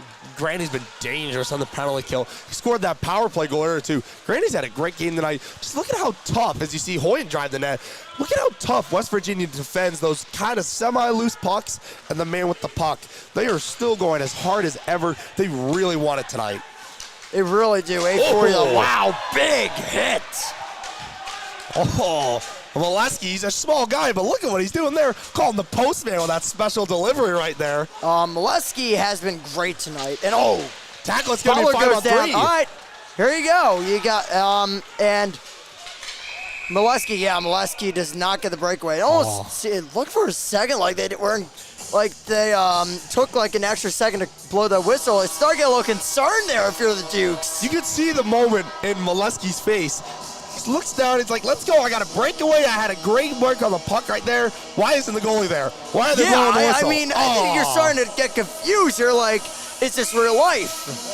Timeout Duquesne here. Here's the timeout. So Duquesne will talk things over. They're going to try, get something going here. You have a 2-man advantage for a solid 50 seconds. If you're Duquesne right here, you know West Virginia's going to defend that high slot well. They've been doing it all game. They're definitely going to do it now, even with just the 3 guys. You need bodies in there to make them work. Maybe get a tip. If need be, make it harder for the goalie. Then use your remaining players on the outside. You can skate. You can look for a good angle, but you got to get the puck on the net. There's going to come a point, Jack, in this power play where Duquesne is going to need to throw it on net if they want to get something going. And they're really going to have to get something going here. They've been out, it looks ridiculous when you look at it, but 61-29 the shots have been. It's crazy. It's hard to not ignore that. And it's hurt the Dukes because they haven't really sustained a lot of offensive pressure in this one, and that's why it's just been a tough watch for the Dukes on offense. And they're given a chance here with 50 seconds of 5-on-3 time. Face off one back to Butler. Butler, one-time shot from Adalo, saved. I told you, it's Reinbold in the front. He gets that little tip on it, makes it harder. I am Kept surprised in, there's no Simeone Adalo and Hoyt shot out there, though, block. especially after the timeout. Interesting decision there. Coach Waite must have a lot of faith in his second unit. Butler over. Shot high. And it will just barely be kept in. Look at the way West Virginia's defending it. And Duquesne, they got 2 guys in there. They're going to make it difficult to defend that high slot. Then let the 3 guys on the outside go to work against that one. They're really playing it well. Oh, don't lose the puck there. Yeah, and that almost ended badly. Butler running point up on this man advantage. Butler still. 3 seconds left. Shot saved. 1 second left on the man advantage. He's got to stay. It's more of that good work. It's like we talked about, Jack. If you're Duquesne, you got to get guys in front. You got to make something happen. You don't score on the 5-on-3. Whatever. You got to move on. Short memory. They had some good chances, though. You still got a minute 11, yeah, of power play time to work with. So make it happen here. They got some of their bigger guns out on the ice. You see Hoyen taking the draw. You got Werner out there now. You got to make it work, but you got to watch the man coming out of the box. Oh, man, there he goes. Here's a shot. It goes wide to the right. Simeone over, and Rasak can't keep it in. They got to be careful here, Duquesne. They don't let a breakaway spring. Got to be very careful. And they're just gonna, they're gonna hold it for a second. Gives for Werner. Werner around the left side. Werner with it. Stops, and he'll get to it from a knee. Good persistence from Werner. Shame it doesn't pay off. Does not pay off. They'll be Empty net for cleared away. Duquesne, too. They've done it before, Jack, where they pull their goalie with a lot of time left. All right, so I bet you when the penalty's over, they take the goalie back out on the ice. Yeah, it would make sense. It's an interesting decision at this injunction. Keep a 2-man advantage on the ice. There you go. 15 seconds of this 2-man advantage remaining. This interesting move from Conrad Waite. You've seen it before. You just don't see it as much. That one will be cleared down. Interesting decision. But that was smart because you get a clear, it won't be icing. So that's one of the few times you can do that, especially in this situation where you're going to get that player on. You're back to even strength here. You see, still no goalie for the Dukes. I am surprised they didn't take a shot for the empty net, though, given the circumstances. Blackburn like he had is space. Quite comfortable on the bench, I'll say. Not looking like they're throwing him out there anytime soon until maybe a stoppage of play. Yeah, you're not going to make that line change while the puck's out. We'll see right here. Yep, out he goes. Yep, Conrad going gives out. the signal, and out he goes. We'll see Blackburn coming into your screen right about now. Look at him right there. He is a tall man. He really is. He's got a nice beard to go with it. It's a shame for Duquesne that they weren't able to get something there. With some of the better bits they've played in the game. Expect him to pull the goalie again. There's still just under 6 minutes left. 6 takes south. I would not be shocked if they pulled the goalie again. It wouldn't shock me. We're gonna keep an eye on that for you. As long as the action stays here, wouldn't see why not. That doesn't get cleared out. Ferris with it. Try to get it for Barger, he can't. Now, here's Meyer. Meyer with it. I think I called Meyer Victor Hedman earlier. The way that big D-man skates. That was a great play by the goalie right there for That really West was Virginia. a smart that play. Was impressive. Look at Meyer leading the rush right there. He's a defenseman, folks. He's not a center or a winger. Yep, that is worth noting. Yeah, he's not. Guys like that usually are not able to do that. However, Meyer is one of the exceptions. You see Butler trying to make a nice little dipsy doodle move. I say that a lot. Dipsy doodah. And that puck will go right to Haben. Haben has a goal in this one, and it was actually the last goal, correct? I believe it was the last. I believe so, yes. Yeah, last goal scored, and that's what has West Virginia up 6-3 right now, on top of 5 other goals in this one. Nice work there by Hoyen to cut that movement out. Didn't even have to Here they throw a come the body other way, at him. 3-on-2. And taken down. Well, seems like it wasn't anything mischievous there. Wonderfully defended by Sakis there. Case? Excuse me. Ward tried to throw a body on him. He whiffed. And now West Virginia keeps it in the zone. 4:20 left to go in this third and final period of play. Duquesne, chances looking bleaker and bleaker by the second. And it'll be held for a draw by Blackburn. I don't think I like the decision to hold it there. I think it looked like he realized it later. Get the puck down, keep it moving. You got space in front. Now you got a defensive zone draw where you really haven't been able to do much. I just wonder if he's playing maybe a little too cautious there or with a little bit of despair in that instance. Yeah, you're down 6-3. I mean, caution, I don't know if it's not the worst thing to have, but, it can't fault him for that decision. The Dukes and Mountaineers under 4 minutes to go here in this third period of action. The way they're able to keep that puck in the corner. Yeah, keeping it in. It leads to a shot from Taylor Black Jones. And then it's that typical skate across through the danger zone. They're really good at getting guys to go off the boards and into those dangerous areas to get a one-time shot off. West Virginia is playing really well. They do not look like a 1-7 team. They really don't. And Duquesne has not played their best game either. No, both things are true. I agree. Yes, both things definitely can be true in this instance. Oh! What a save by Blackburn. Goes sprawling to the ground for that one. Snatches that one out of the air. That's a great save. Even at this point in the game, just be able to go down and make that save. You get a replay of it right here. How about that?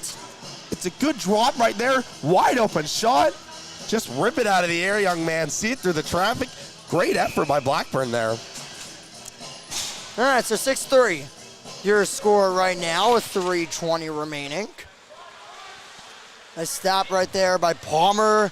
Couldn't get it out. And West Virginia's had a lot of chances in this one, a whole host of chances. And that's led to their 6-3 advantage with 3 minutes to go in the third period. Yeah, West Virginia really, I said they don't look like a 1-7 team, and I stand by that. They really look like a team who made the playoffs last year. It was Duquesne who they met in the playoffs. Interestingly enough, it was Duquesne who sent them home, only to lose the IUP in the next round. But they look really good tonight. I think when they play again in the league, I do not think they will be as poor I don't think record. this will. Yeah, that's definitely true. IUP, I believe that game was overtime. To my knowledge, it was close in the third. I know that. It was definitely a close one.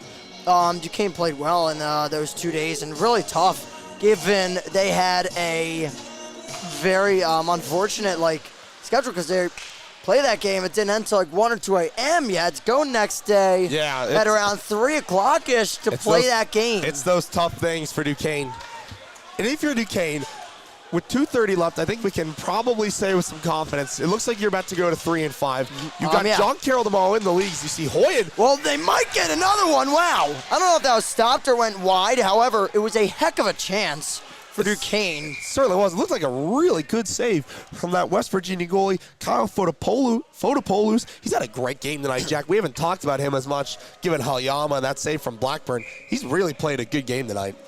Yeah, Fotopoulos has been great in net, and actually, he's number 1, and on the roster, it looked like it said Will Simpson, and if I made a mistake there, I apologize. However, really been fantastic. I can see Simpson right there. They have 2 number 1s listed. Yeah, Duquesne's going to go to the box here, so if, all right, so the penalty's called. It's on number 11, Dominic Lombardo, maybe a little pushing and shoving right there from both sides leads to that one. So, I mean, now I wonder why emotion gets the best of you there, Ben. I'm sure that's some of the case. You see Duquesne, they're pulling their goalie right here. They want to keep it even straight. No, they got 6 forwards on the ice and a player in the box. I think it was the referee flashed 5. I think he got some kind of arguing penalty or an unsportsmanlike penalty. There would definitely be emotions in that instance. I do wonder if you see a shot. So there's that empty netter. And that is going to be all she wrote in this one. At least not officially. We still have 2:05 remaining. That goal was scored by Pepe de la Quadri. Yeah, and you can see right here, it's good hustle by both of these two players. Get into the wall, do the work. He gets rewarded with a goal. West Virginia's been doing that all night. They really have played a good game. And yeah, it looks like they're going to win. Duquesne, they're going to drop to 3-5 on the season. They got John Carroll tomorrow night here at Alpha Ice Complex in a league game. Game will be at 7 o'clock Eastern time. Moving in, maybe another chance. I mean, Duquesne, why not? It's got to be a quick memory for Duquesne.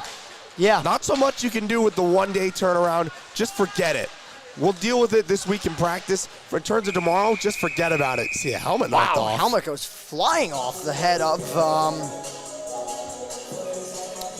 number 19, Nevin Duvall. A little scary. DeVault's another one. He's been on that line with Meyer. Both of them have had a really good game. Quarterbacking from the point, being able to skate well, played some good defense. A lot of West Virginia players are going pretty unsung by us tonight. They've all played a really good game from top to bottom. Yeah, I mean, a well-played game from the Mountaineers of West Virginia. So, to bring, the football into this and the game they did play. West Virginia puts up a touchdown plus an extra point in this one. They put up multiple touchdowns in the last one in the football version of this rivalry. Wow, that puck almost went above that net. It went so high. I've seen a puck go that high off the netting in a while. That puck was up there. I don't think the cameras caught it. That thing was up there. It probably went above the scoreboard as you see on the television here. Television, computer, whatever you're watching this on. I was going to say, we have a monitor here we're just, referred to when we see these replays. And, that one went high. I don't know if the camera could catch that. Personally, I don't think it did. It very well might not have. And wow, almost kept in by Wasak. He takes a hit. So as this winds down, we're doing shout out our producer, Tom Kazarowski, for this one. TK, as we refer to him as. Thanks, TK. You've been great TK, tonight. fantastic job doing this one. We appreciate it, as always, as we dip under about a minute left in this one. With the Dukes trailing 3-7, it's looking like it's pretty much decided they will fall to 3-5 in this overall. Would be a pretty impressive comeback if the Dukes are able to pull it off. I can tell you that. My goodness. Can you talk about that? If they were, I don't think, do you think you'll ever see a 4-goal comeback in 40 seconds in your life? I don't know. I'd buy a lottery ticket right after if I did. Yeah. Can we start right now with a shot in front? It goes wide. It's really good work there from Madalo. There's 30 seconds left in the game. Max Madalo says, I don't care. I'm still going to go to the front. I mean, I'm you still got to going to try to make something happen. I mean, it really is. It's not as if Duquesne's been out-hustled tonight. They certainly haven't been. They've been playing hard. You see a big save from Blackburn. Madalo didn't like that. So give a little push shove. Takes a little exception. It's been a frustrating night. A little bit. Sure they were having a nice chat there, Jack. And, yeah, well, I mean, they're just going to try and get this 14.9 over with and, clear from their memory. It's a tough loss for the Dukes, right? That's exactly it. But what else are you going to do if you're Duquesne? West Virginia, though, great game they played tonight, and they will take this one by a final score of 7-3. Here from Alpha Ice Complex, a truly dominating performance from start to finish in this one. And Ben, Mountaineers dominant in this one. Yeah, they played an excellent game of hockey tonight. They were on it right from the get-go. They were forechecking hard. They were skating well, making things happen. Really just a terrific effort for the Mountaineers tonight. They've earned the win. For Duquesne, bounce back. You had a game tomorrow night. There are some definite positives. Go get them tomorrow night. Another league game against John Carroll. All right, and that will do it for us. For Tom Kazarowski, did a great job producing. And Ben Parental, I'm Jack Morgan, saying so long from Alpha Ice Complex. Your final score, West Virginia 7, Duquesne 3. Have a good night, everyone.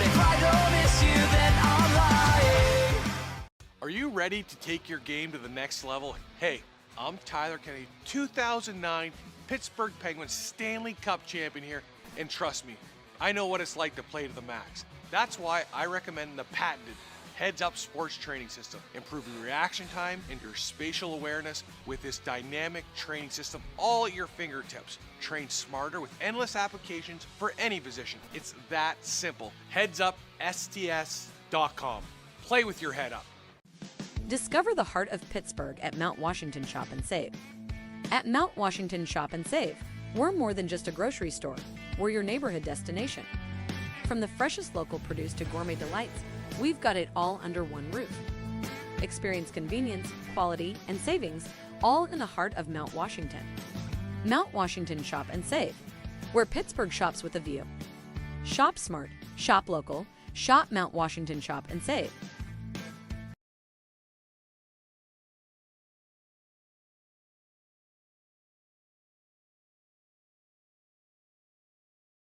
The face-off, the rare center ice face-off. Nolan coming in, what a pass! He scores! What a great feed from Shane Nolan there. Hoyt has it exactly right. I'm going to make a break to the net. I've got a dynamic winger and throws it right back in. Yeah. Going to keep giving the puck. He's going to keep throwing it back in. There you go. I mean, that's their... Wow, Jones off the steal! Shot saved! What a save by Halyama! Any questions about how locked in? And he'll try and get it out. He goes the wrong way because there's a Mountaineer right there. Here's a shot, he scores! They were buzzing for a while, and Daniel Schmidt gets things going. We're tied at 1. Not only to throw it on net, it's that same thing. Throw the puck towards the net. It's not very complex hockey tonight from both times. Both teams. Oh, great hit from Samples, and now you got collisions. Here we go, and yep, things are going to get ugly here. Refs have to kind of 4-on-3 to 5-on-4. That one thrown towards Alpha Ice Complex logo and being moved in with a shot. Saved, wow. And Halyama goes flying. And the net goes off of it. Tried to get it for Grandy. Grandy couldn't handle it. It's good coverage there by Werner on him. Skating with him. Had his stick on the ice. Shot on net. It is saved by Halyama. That was Caden Knorr, the assistant captain. Excuse me, the alternate captain for. He had to play some defense here as moving in behind the net for a shot. He scores! No goal. That's off. Or no, they call it off. So it was Knorr who passed it. He passed it to Jake Kozinski. Duquesne was probably not going to get lucky with that call, but once you look at the replay, I mean, it felt like Duquesne didn't get any help there. They're not helping out. Halyama, that one hits off the bar. Yeah, you know, Duquesne, they're definitely, I think, on the short end of a stick, hockey stick, you could say. Metallo goes down. And they got it back. A breakaway. Here we go. He shoots, he scores! Jake Molesky, and while that was quick, shorthand. They're holding possession here so far on this power play. Here's Simeone. Shot on net. It's saved by Simpson. Look at how tough West Virginia is playing that high slot area. Hoyt earlier had a great decision to pass it, look for a Nolan chance, and get a high danger chance in the high slot. That's great penalty killing. And then here's another one. Samples in all alone. He's denied. What a save from Robbie Halyama. He's had to be big. Okay. And good shake by does. Wow. All right, here we go. With some speed. Butler moving in with a move. He scored. Oh, he missed.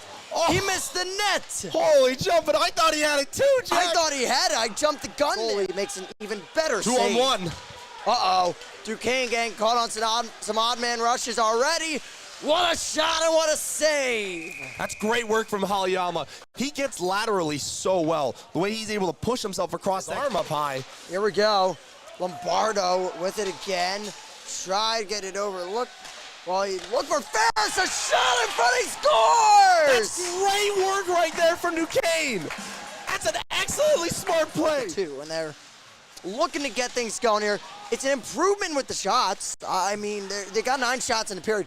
It's somewhat closer with the shots, and that's, take the small victories, you say?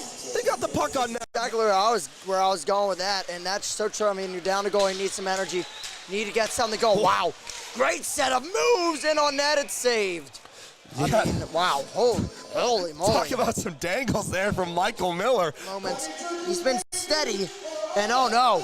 Well, they scored on a Great skating. not an even strength goal, but a short-handed goal last time. They had 2 breakaway chances. Deja vu right there for the Dukes. They gotta really figure need something. that. After a spill out, here's Knorr. Knorr with it. Here's a shot, save, rebound. It's still loose, and Aoyama just finally gets up at Medallo with it. West Virginia playing like a team that needs a win, and so far they've earned it through 2 Here's periods. Medallo now with a shot saved. Wow, what a save. 4 seconds left in a period. That's how this period will end. Duquesne, heck of a offensive zone performance tonight. Here's Grandy Nice moving cut. in. He scores! That is an absolutely sensational goal from Grandy right there. He gets into a good, it was not quite close enough to the net to really get some muscle on. You saw he just kind of sticks his stick out. Not much he can really do. Oh, wow! What a pass on front, he scores! It's Molesky again. He's been all over it tonight. He's been able to skate well. He's gonna move it ahead. And, that stretch pass. Well, it ends up being completed. He's in alone. He scores! What a bounce. A fortunate bounce at that for number 66, Leo. He had a 53 save performance in the win against Mercyhurst Blackburn. Wow, great chance. It sits on the goal line. It's cleared away. Those are the kind of shifts Duquesne needs. I mean, yeah, you're down 4 goals. You still want to skating. And I mean, well. you see the difference. When you Is he look, a wow, passer? what a pass. He moves in, he scores! CJ Simeone scores for the 2nd straight game. The Dukes trail by 3. It's great. You're going to be playing well against forechecking. Yeah, and you got a game tomorrow night against Sean Carroll. And wow, what a pass. Shot save, rebound goes wide. So you got a game tomorrow against Sean Carroll. I mean, these are positives you can take into that badly. Butler running point on this man advantage. Butler still. 3 seconds left. Shot saved. 1 second left on the man advantage. He's got to stay. It's more that game either. No, yeah, both things are true. I agree. Yes, both things definitely can be true in this instance. Oh! What a save by Blackburn. Goes sprawling to the ground for that one. Snatches that one out of the air. That's a great, some kind of arguing penalty or an unsportsmanlike penalty. Oh, There would yeah. definitely be emotions in that instance. I do wonder if And you they see score. a shot. So there's that empty netter. And that is going to be all she wrote in this one.